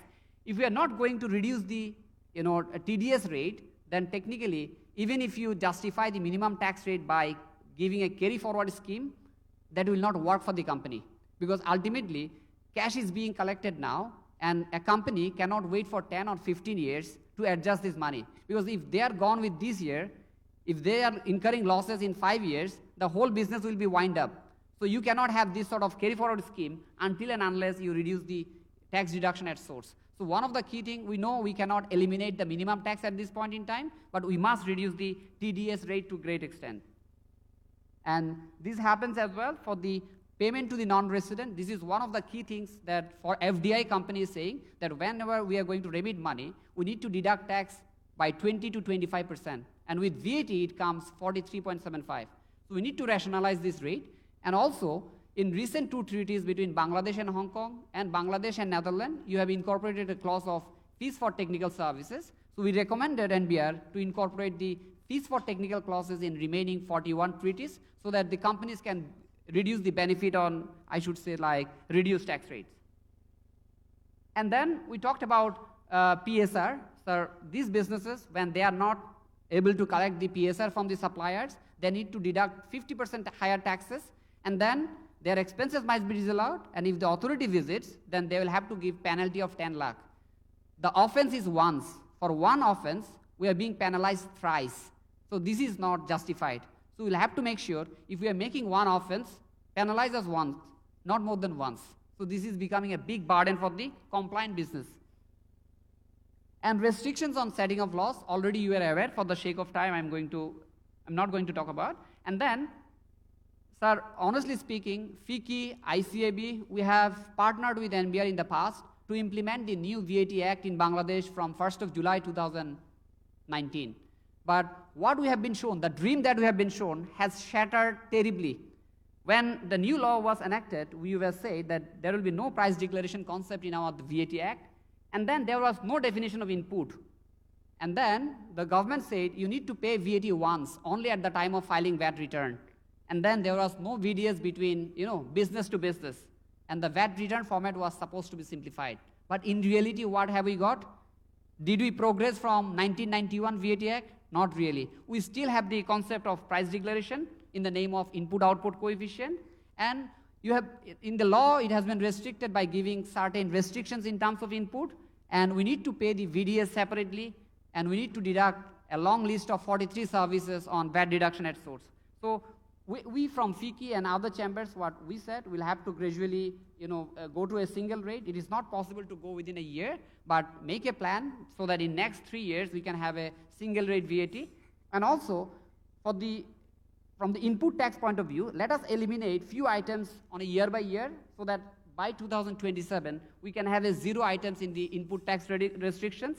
And then from VDS, let us reduce the item from 43 to 28 to 14 so that it becomes nil at the end of 2027. And 80 advance income tax. It was not there at all. Our Honorable Mannan Sikdar sir was here. He's here actually. So he promised that you don't need to pay any ATV. But when the law was drafted, we had to pay 5% AT. So it is blocking the whole working capital. And effectively, we are not getting refund. So these are all barrier to the, the promise that has been made back in 2019 versus what has been delivered as of now. And then we talked about simplification of the process. Now all these companies are required to follow IFRS. So if they maintain IFRS, all their sales and purchase related records are there. Why do we need to maintain a separate 6.1 and 6.2? We don't need to maintain. So we need to eliminate all those unnecessary complex bookkeeping requirements to simplify the processes. And then on customs part, Mashur Bhai has already given a lot of thanks to you. I'm not going to repeat. We want immediate implementation of NSW project. I know your team is working already, 13 out of 19 authorities are connected. I believe remaining 6 will be connected soon. And I should say, hold more sessions with the businesses so that authorized economic operator becomes very, very popular to all the authorities. And then, in terms of customs, you need to introduce in the SI CODA the document verification system, customs valuation management module, modern risk management module, litigation module, and auction module. Otherwise, the business will not get full benefit. And one of the key thing is the valuation rule 2000. So you need to look into it because the company which are coming to us with litigation, most of them are complaining about the value load at the import point. So we need to work on that. If we can incorporate the SRO in our act and also amend the provisions in the customs valuation rules, then I believe the businesses will get much benefit. And the last but not the least is the time release study was done back in 2022. I believe time has come to make one more time release study independently through an expert. Last time it was done internally by NBR so that we can compare between Vietnam, India, Indonesia or Thailand, how much time does it take to release the goods from port to my warehouse. So we need to do that. If we are not comparing this thing, then we cannot compare ourselves or position ourselves within the economy. And thank you very much for your patience hearing. I know I took a little bit of time. Thank you very much. Arigato gozaimasu. Thank you, Mr. Snashish Bodua. We are very, very back end, but the time is very crucial right now. I can see the eyes of chairman, his body language also showing that he has to go back to office. But please humbly request to excuse for few, at least half an hour more. I believe our distinguished moderator of the session will make it possible to make it short. I would now request, that there is a very distinguished panel member will discuss, and where Mr. Muhammad Iqbal Chaudhry, Board Director of FICCI and Chief Executive Officer of Lafarge Holcim Bangladesh, Mr. Manabu Sugawara, Board Director of FICCI and JBCCI, Country Head of Bangladesh Marubeni Corporation, Yuzo Ando, Bangladesh Country Representative of JETRO and Board Director and Joint Secretary of JBCCI, Dr. Abdul Mannan Shikdar, former member, National Board of Revenue, Mr. Muhammad Afzal Hussain, former Secretary of the Government of Bangladesh. They are the panel member, and the very distinguished person will moderate this session, none other than Mr. Muhammad Humayun Kabir, FCA, Council Member and past President of Institute of Chartered Accountants, Bangladesh. May I now request session moderator, please come to the stage along with the panel member.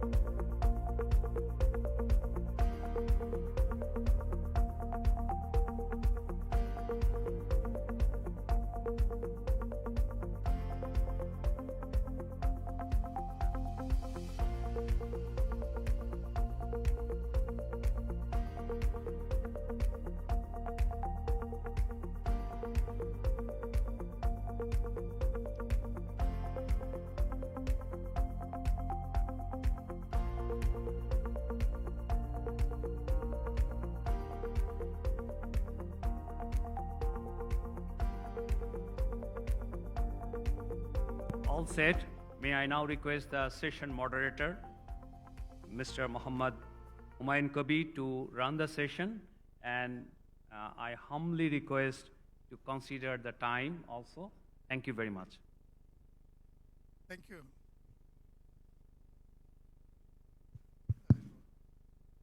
Because time is very limited, I request all the parent discussion to be very brief in their comment and just focus on the main point, and please let's not repeat what has already been presented by the keynote speakers.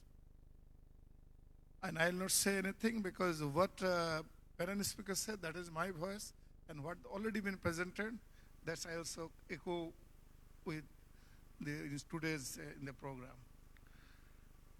May I now first invite Mr. Muhammad Iqbal Chaudhary, Board Director, FICCI and Chief Executive Officer, Lafarge Wholesale Bangladesh Limited, to have his comment on this total area. If you want to make your point on the total issue today you have presented, is anything specific, anything to? Thank you, sir. And thank you everyone for having me in this session. I think Snehashish and Master Bhai have spoken everything, and we are engaging with Honorable NBR Chairman for quite a long time. Few things I think which has been discussed today is absolutely new, and I appreciate that Snehashish and for this idea. So one of the things basically which has been taught that, okay, tax education has to be part of our education system, which is missing today.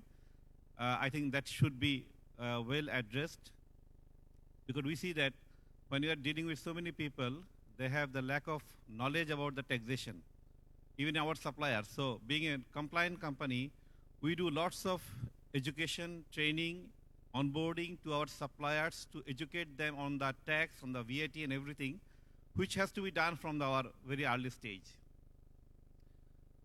Another point which Snehashish have mentioned, and I think this is a food for thought for our entire National Board of Revenue, and Honorable Chairman is aware about this, that I can see that 500,000 crore tax revenue collection for 25-26.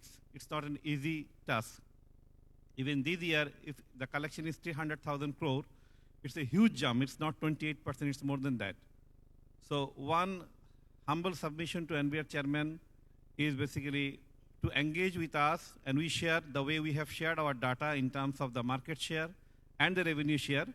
If I sum up, sir, everything, it's around 6,000 crore left out. I know that obviously you are getting some revenue, but there are revenue leakages happening.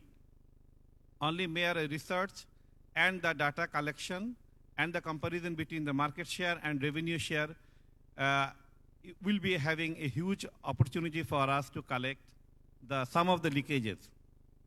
Leakages is happening, so I can give one example. When we recruit people from outside, the people comes that, okay, we are not paying tax from our salary. There is a 50% cash and 50% tax, 50% bank payment. I think we all know this because we are operating in this country. When we also see our colleagues from joining from multinational or the compliant company to other company, we see that their salary is 50%. How come a person joined that company with a 50% salary? So to cut it short, what I mean to say that there is a very much existence of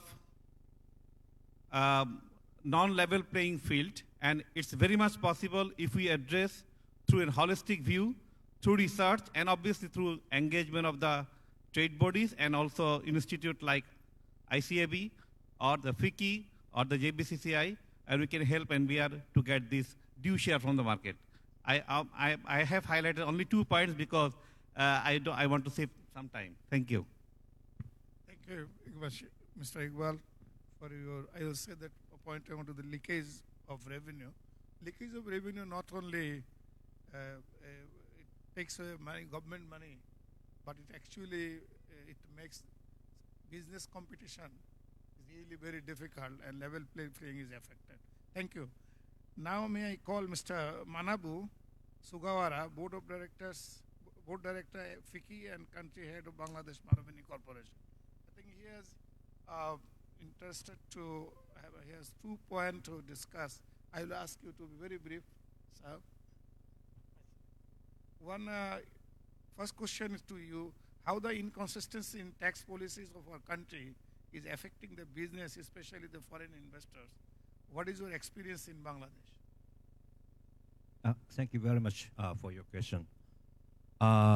First, I think the frequent and unpredictable changes in the tax regime are causing a significant confusion and distrust among the foreign investors. The future of the stability of the government's policies and the regulations is very essential for attracting FDI. And moreover, the foreign and the local investors already invested in the country and already operating for a long time are also suffering from the unilateral abolition of the granted incentives or the imposing the new tax regimes. And I really want the government to recognize that it is a sort of the disrespectful act towards the foreign and the local investors.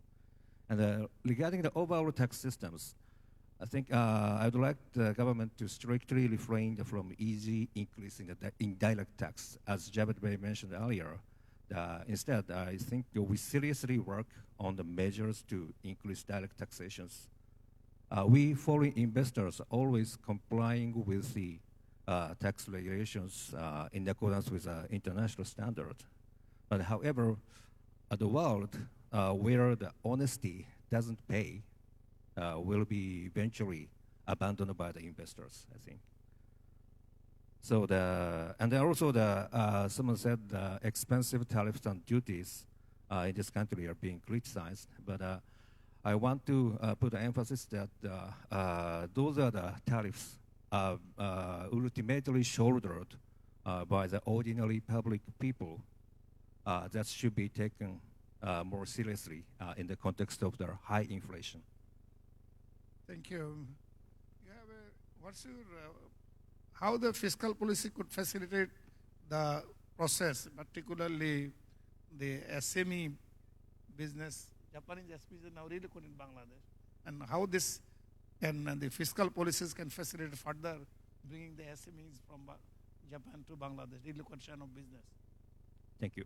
About the Japanese SMEs, as I mentioned earlier, the consistency of their policies and the regulations, including the tax systems, is very important. Most of the SMEs are considering expanding their operation in Bangladesh. They are betting their fate of their companies. So to comply with their expectations, the government accepting FDI has a duty to provide a transparent and then a consistent investment environment. And on the other hand, regarding the fiscal policy, I think the government is required to formulate and implement a comprehensive industrial policy with recognizing its own position in the competition among the neighboring countries. The fiscal policy should be carried out in an integrated manner with this industrial policy. And then clear priorities should be indicated when designing their investment incentives and then allocating the public investment. And to implement these policies, I think the inter-ministerial cooperation and then their coordination are also essential. But even at this point in time, I would say that it is still absent in this government. So it's also essential to strengthen the administrative functions and then including the M&As of the ministries and the agencies, as well as the delegation of the authority as well. Thank you. Thank you. May I now invite Mr. Ando. He speaks Bangla well, many of you know. May I ask Mr. Ando to you regarding simplification of customs procedure through integration, digital modules by the NBR. Do you think this initiative will improve our business environment, simplify customs clearance procedure, and bring transparency? At the same time, let me also put the second question to you. What fiscal measures are required to foster deep economic ties with our development partners? How we can ensure investment promotion for Bangladesh economic growth? খুবই ধন্যবাদ আপনার প্রশ্নের জন্য। প্রথমে ধন্যবাদ জানাতে চাচ্ছি আমাকে আমন্ত্রণ করার জন্য। খুব গর্বিত এবং আনন্দিত এই পরিজাতে মানে বসার জন্য। So thank you very much. Regarding the first question, of course, the digitalization will improve the business process for Japanese investors. And however, especially the cost of doing business will be reduced because we do not have to visit physically to the office. So definitely, this will help the investors to reduce. However, in order to maximize the benefit of the digitalization, the process of the custom procedure should be reviewed first, and digitalization comes the second. So let's say the BPR, business process re-engineering, this is mandatory for maximizing the benefit of digitalization. So in case of Japan, we introduce once only the system. So we have a corporate identification number in Japan. So like a NID for corporate. So once we put on the corporate number on the systems, the necessary information will automatically reflected to the systems. So once only system is one of the example for the maximizing the benefit in Bangladesh, and of course in the process wise, for example, the keynote presenter mentioned AEO is of course the helping the investors. However, let me strengthen that in order to get the AEO certification, it takes 2 to 3 years at this moment. So we need a more shortened process for getting the AEO operators. And the second point is that we also need to relax the rules and regulation in the custom procedures, as all the panelists and panelists keynote presenter mentioned. So let me give two examples. One is, as Barua-san mentioned, the customer evaluation systems has to be improved. So currently manufacturers has to import raw materials from outside, but every time that import declaration price is changed because raw material price changes according to the procurement situations and logistic costs. However, NBR fix the price as the highest the price. So we should that need a more relaxation in evaluation system. And number two is that the currently for EPZ the investors in order to dispose of all the machinery, there are long process and very complicated rules and regulation. For example, even though the machinery price value is over, the value 20% of the value will remain forever, and until and unless we pay custom tax on 20% of the value, we cannot dispose of the old machinery and vehicles. So what is happening is that in old, the EPZ the investors, like in Chittagong EPZ and Karunafuri EPZ, they are very old investors. They are suffering from disposing of the old machinery and vehicles. So at the end of the day, many they are full of old machinery and vehicles, so they cannot dispose of the machinery. So I think these kind of the rules and regulation has to be improved drastically. So this is regarding the first question. A second question is regarding the for deepening the economic ties between two countries. So there's 4 points. Number one is, as Sugara mentioned, the policy consistency is mandatory. So for example, last year, economic zones incentives has suddenly changed last year. So, in order to get the incentive for economic zones operator, we cannot use old machinery. So this should be relaxed as immediately. And number two, the incentive should be better than other countries. As Mr. Barua mentions, Japanese investors, foreign investors will choose another country, like Vietnam, Indonesia, because of the better incentives than Bangladesh. So since Bangladesh is going to graduate from LDC, Bangladesh is going to enter the fair competition. So the incentive should be better than other country. So number three, so once a good incentive is prepared, the implementation should be, secured, the for investors. So last but not least, if the government can help the existing investors, then follower will come. So please help the existing investors to make a success. So you will get the new investors. Yeah. So thank you very much. Thank you, Mr. Hamdan. Now I have Dr. Abdul Mannan Sheikh there. He was part of the whole system. I think you heard the presentation and also listened to the three distinguished panel speaker. Please add your comment, what you want to say on the today's issues. Thank you very much, sessions here and distinguished guest.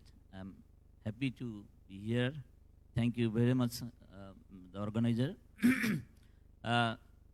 First of all, I thanks Mr. M. Mustu Riaz, Chairman and CEO, Policy Exchange Bangladesh, and Mr. Snehashish Burua, FCA, partner Snehashish Mahmood and Company, Chartered Accountants, for presenting two nice presentation. Mr. Riaz has rightly mentioned the reasons of lower rating GDP growth, but I think there are other factors that may influence the growth of GDP, like capital accumulation, human capital development, and government policies. Government policies means government should come back from the exemption. We have so many exemptions, so it hampers our GDP growth and as well as tax GDP ratio. Another essential factor is foreign investment trade policies. It is necessary to invest capital in machinery, infrastructure for economic growth.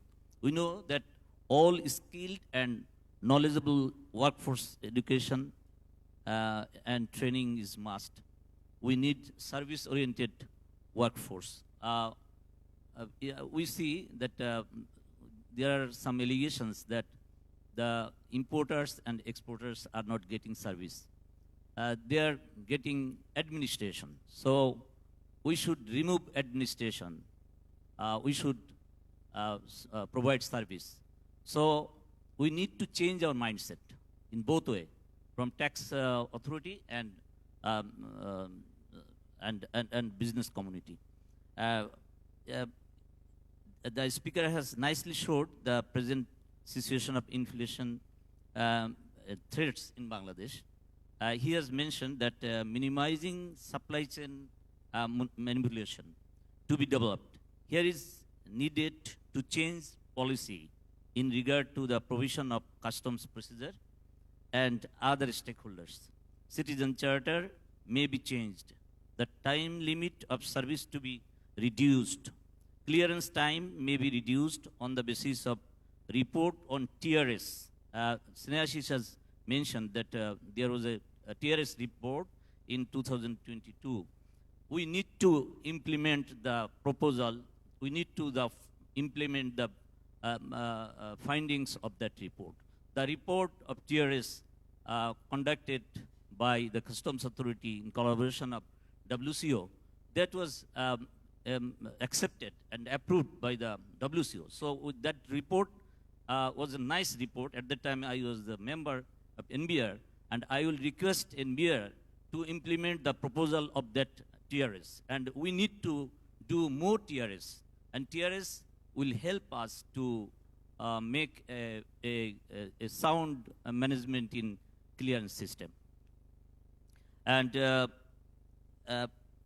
NBR need to start AEU. It is unfortunate that we approved 3 AEU before many years, but we did not implement AEU. Now we have, I think we have 12 AEU organizations, but NBR has formulated the rules and regulations, but we need to start it very soon. And NBR should give more AEO accreditation to many other organizations. And NSW can play a vital role in this regard because you know that 39 stakeholders are incorporated in NSW. If we implement, we are able to implement NSW, then the importer and exporters will get benefit, and single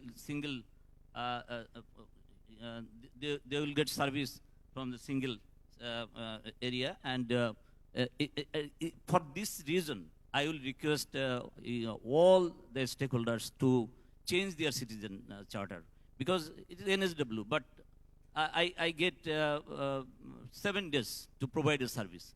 That will not help NSW. So their citizen charter should be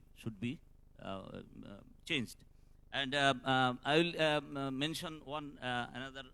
Time is limited, I know, but Snehashish has mentioned that in original VAT law there was no provision of price declaration, but the law has implemented in 2019. There is a provision for price declaration. That is not price declaration, but we have made it price declaration. That was simply 4.3 was a declaration.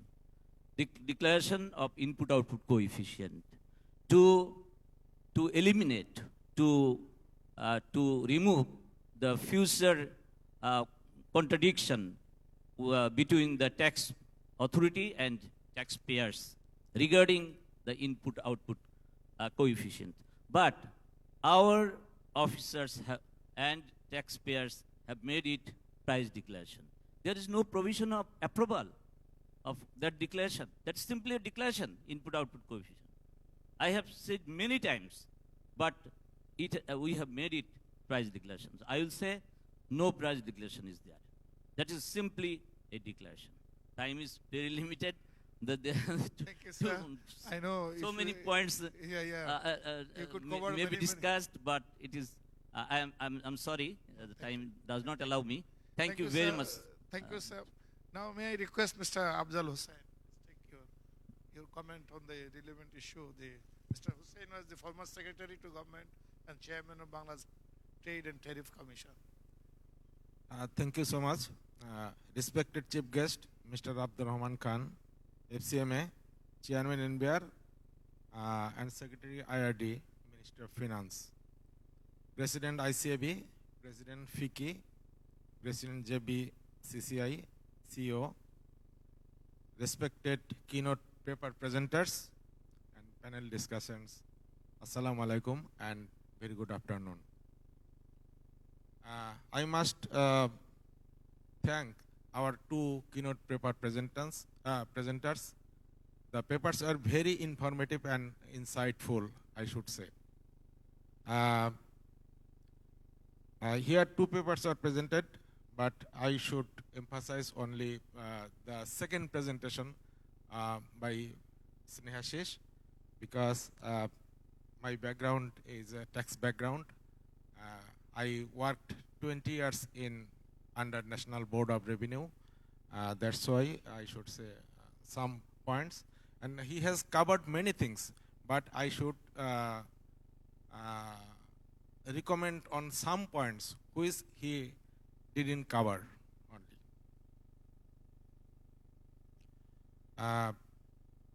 Our present chairman is here. You know him, everybody. He is a taxman. Our previous few chairmen were not taxmen actually. They are outsiders. They are from administration cadre, and he is a taxman. So I should request him to consider some issues in this budget preparation process, because I think to foster economic growth and business growth, we should consider some points.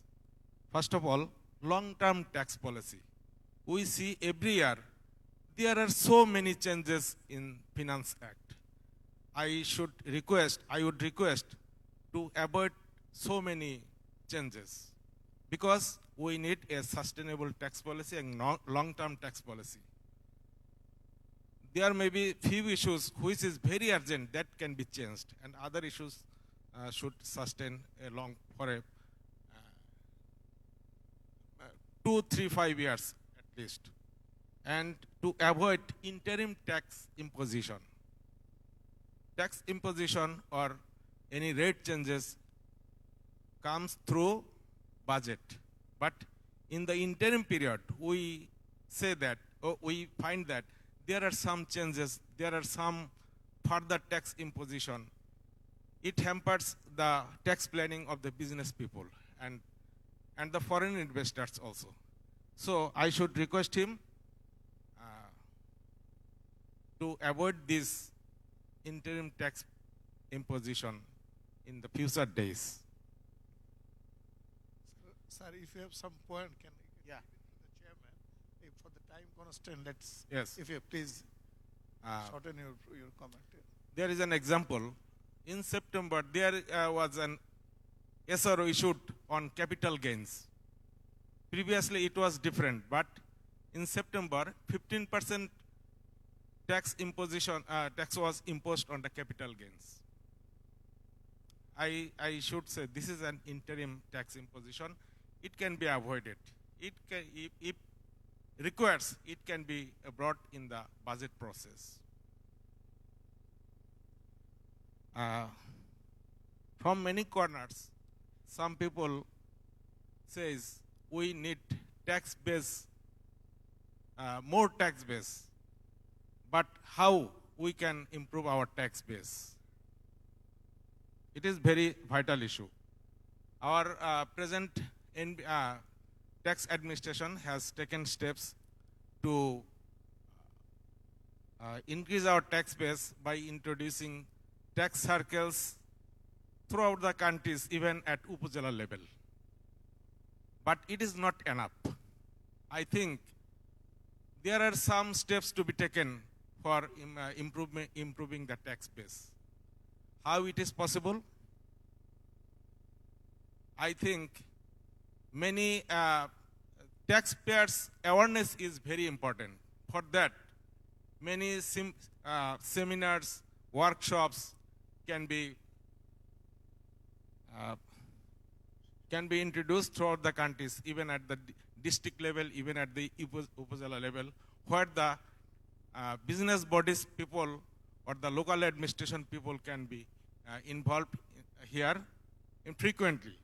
It will improve the tax education of our taxpayers, and it will definitely improve the awareness of our taxpayers.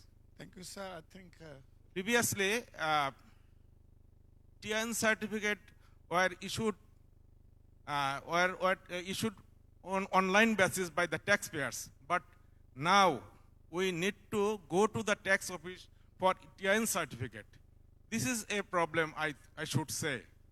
It creates harassment to the taxpayers. I should request here to reintroduce the previous system of TN certificate issuance on the online basis.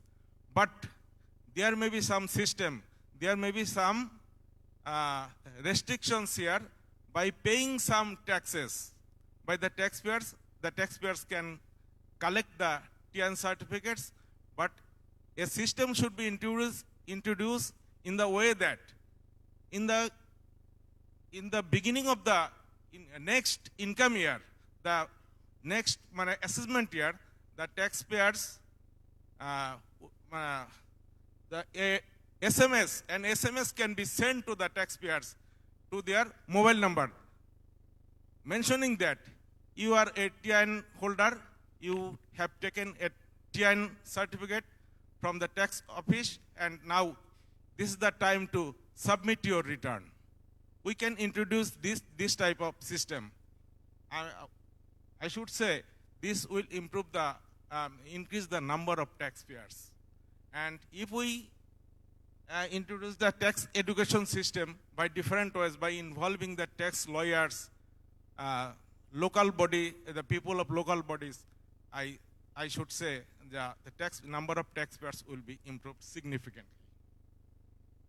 there are some inconsistencies in the law. Suppose in section 89, the at source tax rate is 1% on many agricultural products. But there are some other products where tax rate, at source tax rate is 5%. It can be removed. There must be a similar proportion of tax should be, at source tax should be introduced in this I case. think, sir, any specific if a suggestion we can submit to later.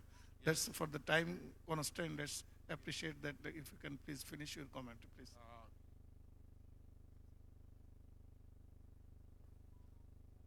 Suppose if I say in Bangla, আইনে এরকম আছে যে কিছু কিছু agricultural product আছে, আমি দেখেছি section 89 আছে, যেমন সরিষা, তিল, এই দুইটা প্রোডাক্ট আমি দেখেছি একটা কোম্পানি তারা বাইরে এক্সপোর্ট করে এবং ভালো ফরেন এক্সচেঞ্জ আর্নিং হয় সেখান থেকে। কিন্তু আমি দেখলাম যে এখানে তাদের উপর ট্যাক্স হচ্ছে 5%, চাল, ডাল, পেঁয়াজ, রসুন এগুলোর উপর 1%, যাতে করে তাদের একটা বড় ধরনের সমস্যা হচ্ছে যে এটাও একটা এগ্রিকালচারাল প্রোডাক্ট, তাদের কেন 5% রেটের ট্যাক্স দিতে হবে। এ ধরনের কিছু ইনকনসিস্টেন্সি আছে। ফর এক্সাম্পল আরও রয়েছে, আমি জাস্ট একটা এক্সাম্পল দিলাম। সেকশন 55, এখানে বেশ ডিফিকাল্ট কতগুলো প্রভিশনস রয়েছে। There are so many difficult provisions which has made the life of business people very difficult. আমরা ট্যাক্স বেস বাড়াতে যাচ্ছি, উপজেলা লেভেলে যেতে চাচ্ছি, কিন্তু উপজেলা লেভেলে অনেক ট্যাক্স পেয়ার আছে যারা কম শিক্ষিত, অশিক্ষিত। তাদেরকে যদি আমরা এই সমস্ত আইনের প্রভিশনসগুলো এত কঠিনভাবে ইন্ট্রোডিউস করি, তাদের উপরে ইম্পোজ করি, তাহলে কিন্তু তাদের জন্য ট্যাক্স রিটার্ন সাবমিট করা অনেক ডিফিকাল্ট হয়ে যায়।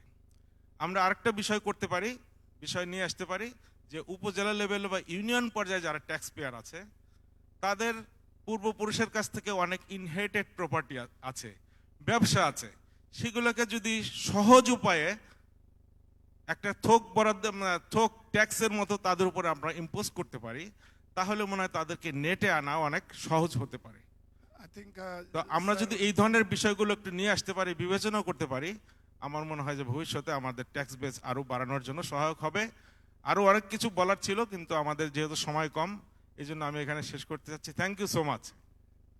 Thank you, sir. At least appreciate. We understand your long experience and particularly working in the tariff commission.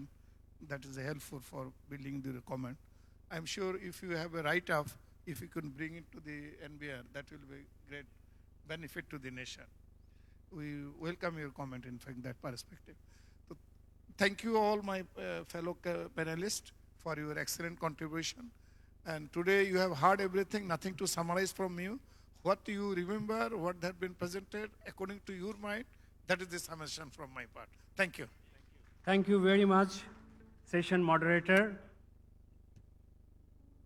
Muhammad Humayun Kabir, FCA, and the all panel member.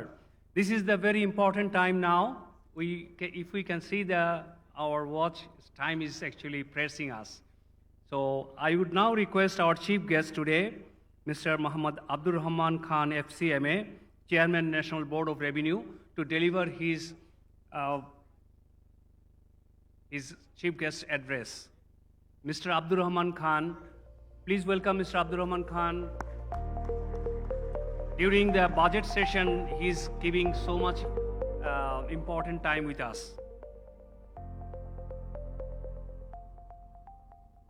Respected President ICAB, President Fiki, past President ICAB, CEO of ICAB, and the former Secretary, respected panel speakers, former Secretary and former member National Board of Revenue, the paper presenters, Mashur Riyaz and Snehashish, and dear audience, very good afternoon. In fact, this is a very tough time for NBR chairman to go out of his desk, because now we have started our editing works. So most of the works has already been done. This year we are going to complete our budget preparation and a bit earlier than other years. So we are almost finishing.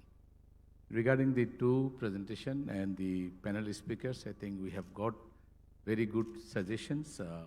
Both the presenters, Mashur Riaz on macroeconomics and Snehashish on tax, customs and VAT. I think they are the best resource person available in our country, and they have done justice to their reputation. And I have learned a lot from their presentations, and especially I'm giving thanks to Mashur Riaz for clearly mentioning the pressure we are having in managing our debt sustainability in recent years. It reminds us that we don't have any alternative but to increase revenue. At the same time, when we are hearing from our business communities during last 2 or 3 months during our consultation, most of the requests we are getting, most of the recommendation and demands we are getting basically to reduce the tax. And I'm not saying that their demands and recommendations are unjustifiable. In many cases, almost every cases, these are justifiable demand and recommendation. But as a chairman of National Board of Revenue, it is very difficult for me to strike balance between losing revenue and facilitating our trade and business. So in this budget, we are trying our best to simplify the processes that facilitate the business people, that reduce the cost of compliance in all three aspects of income tax, VAT, and customs, and that do not reduce the tax revenue to the government exchequer. So this is our first focus, and when the budget will be placed, especially in the tax laws, and VAT laws, you will find a lot of this kind of simplification procedure in our new finance bill or finance ordinance. And in other side also, it's not that we are not reducing or rationalizing the tax structure. Yes, we will be doing maybe not up to your expectation, but you will get the message that government heed to your complaints or your issues, and we are sympathetic and empathetic to your causes. And you will get some sort of, addressing in the even, especially the withholding tax regimes, the minimum tax regimes, and the tax rates as well. Regarding the tax rate, say for example, corporate tax rate, we have gradually reduced our tax rate to be competitive with our competing countries to attract national and foreign direct investors. If you remember, if you go back to our previous Finance Act, our corporate tax rate was as high as 50%. And now it become 22.5%. So probably the nominal tax rate is very competitive. But when Snehashish says, or our FICCI president says, that our effective tax rate is very high, that is a very peculiar kind of thing we are hearing, that you have corporate tax rate, then why the another effective tax rate point is coming? It means the assessment that we are making, have lot of room for our officials to use discretionary authority and imposing more tax on the, more disallowances and additions in the taxable incomes. So we are trying to address that as well. Because previously there is no accountability of, competency of the tax assessment, whether the assessments are made based on the rules and regulation and laws or not. So this time we are trying to introduce our performance measurement system in our coming project so that we can track all the assessments made by our officers, and then we can assess the quality of this assessment. And based on the quality of assessment, we can, reward our officers or punish our officers. That will give the comfort of our business people, and they will not come back and say, that our effective tax rate is very high. In some cases, there are some provisions that may create effective tax rate is high, but if our taxpayers comply with all the rules and regulation, I think that will give you, relief from attracting this additional tax burden. So in some cases, these are included in the tax law to compel the taxpayers to be compliant. The compliance issue is a serious issue in our tax system, and everybody in this room, we agree, especially when Snehashish demonstrated with facts and figure that how much money we are losing from non-compliant taxpayers. And tax avoidance and evasion by our non-compliant taxpayer basically create more pressure on our compliant taxpayers. And that is happening, many years. Now we are trying to address this issue. And probably you are already getting some feeling from your neighbors or friends that all the taxpayers who didn't lost their tax return, what we call non-filer, they are now getting tax notices. So this is what we have started, that every taxpayer who didn't file their tax return must get tax notices. Not only that, that has to be, inquired, inspected, and assessment has to be made and collection has to be made.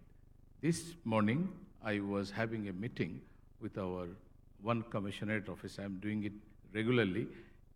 4 days in a week, I'm having Zoom meeting with the field officers and listening them, what is their problem and what is their performance and how to improve this. So in that meeting, I gave an instruction that from National Board of Revenue, we will be issuing a directive to our offices, commissioners, that they will be given a target this year and next year, so that they report to us how many tax they have collected from the non-filers, how many tax they have collected from the tax evaders.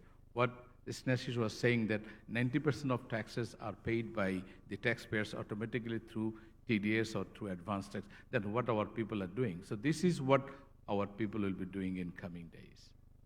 And regarding the consistency, you will get some good news in our new laws. For example, that we will try to, set something for longer term, not for only 1 year, especially the tax rates and other things. Another thing that Snehashish highlighted, that all the changes we are doing should be prospective, and be sure of that. You'll be getting this as well in this year. So another issue that has been raised, that our tax policy should not be ad hoc basis. We must be aware with a consistent tax expenditure policy or tax policy. This is what we are working now. We are almost at the end of consultation. So in this tax policy, what we are going to say, since our, since the beginning, we are incurring lots of tax expenditure, and the tax expenditure report says almost we are losing the same revenue that we are collecting. So a country like Bangladesh, having lots of internal and external debt burden cannot sustain with this kind of tax expenditure. So why it happens? Because in many cases, the National Board of Revenue and the government, they could allow the tax expenditure. And in many cases, these were not done properly. So in our next new tax expenditure policy, what we are saying that it has only the Parliament can incur or approve any tax expenditure, not National Board of Revenue, even not the government themselves. So this will also improve a lot, I believe. And regarding this facilitation that especially Mandan Shikdar sir said about the authorized economic operator, good news is that this is in operation. It's not that still we are working. Now the licensee of the authorized economic operator, they can bring all their materials on green channel. So it is not any more plan or something like that or ongoing. It is in operation. Similarly, the National Single Window is also in operation, and you will be happy to know that by today morning, around 170,000 licenses, permit, and what we call certification has been issued through this National Single Window platform, 170,000. So this is in operation. And also we have introduced we call export-import hub kind of portal, so that any import or export, what kind of taxes and duties are involved in it, you can enter the HS code and you can get all the data. So this is also we are doing. Regarding the tax audit also, I have given a decision this morning that yes, I have stopped the tax audit selection through manual process because we are having so many complaints about the transparency regarding the selection of this audit. We are hearing that some taxpayers are getting tax audit every year, and some taxpayers they have never get notice for tax audit. So for both tax and VAT, we have stopped selection of manual audit process, and we are now waiting for a risk-based audit selection method. For that, basically, we have to convert all our paper return into digital system. So it may take some time. So this morning I said, okay, since at this moment our tax returns are not being audited, so let us have a plan. We'll select on random basis through our electronic system 0.5% of the returns submitted. Let's see, and conduct audit, and let's see what is the result. And once we are ready with our all digital record in hand regarding all the taxpayers' data, then we will go for that second phase. Maybe the remaining 1.25% we will be applying on that. So we are not sitting idle.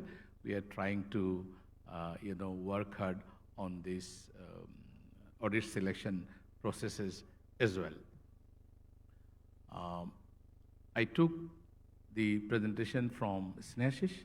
I believe most of them, especially our friend from Japan Chamber, I was just trying to link with your recommendation and what we have done so far. I think most of the issue of your issue that you have been raised already been taken care of in our draft. So this is a good thing. Our promise is to make your compliance much easier and to increase our tax net at any cost. Even the taxpayer who are in tax net but still non-complying, to make sure that every taxpayer is complying. And regarding the customs issue, yes, I am hearing lots of complaints regarding the valuation, and we'll try our best to amend the valuation rules, and we'll try to introduce as many as possible, go to the ideal system of ad valorem instead of having tariff kind of system. So this is what I can wrap up. Thank you very much. Thank you all for your patient hearing. Salam. I like to request our chief guest to stay more time at the stage, and at the same time, I'm inviting three chamber president, two chamber and one institute. Institute of Chartered Accountants of Bangladesh, ICAB, Maria Haldar, and Javed Akhtar, FICI president, and JBCCI president, Mr. June. We would like to actually just short token of momentum from the three organizations. I would request our team to bring the crest.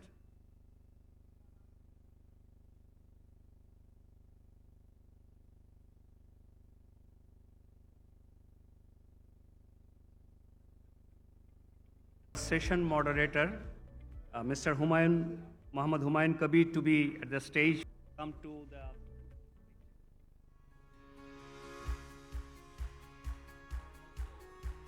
also the executive director of JBCCI.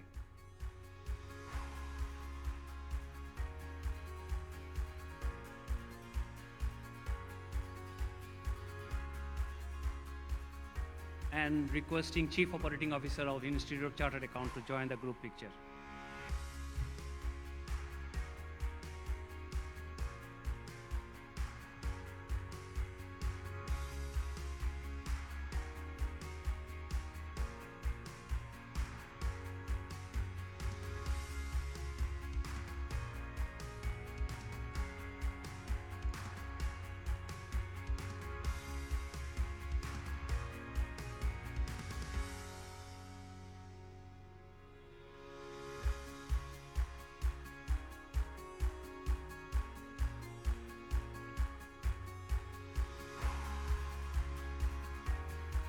I now request everyone to join the lunch. There is a buffet served outside the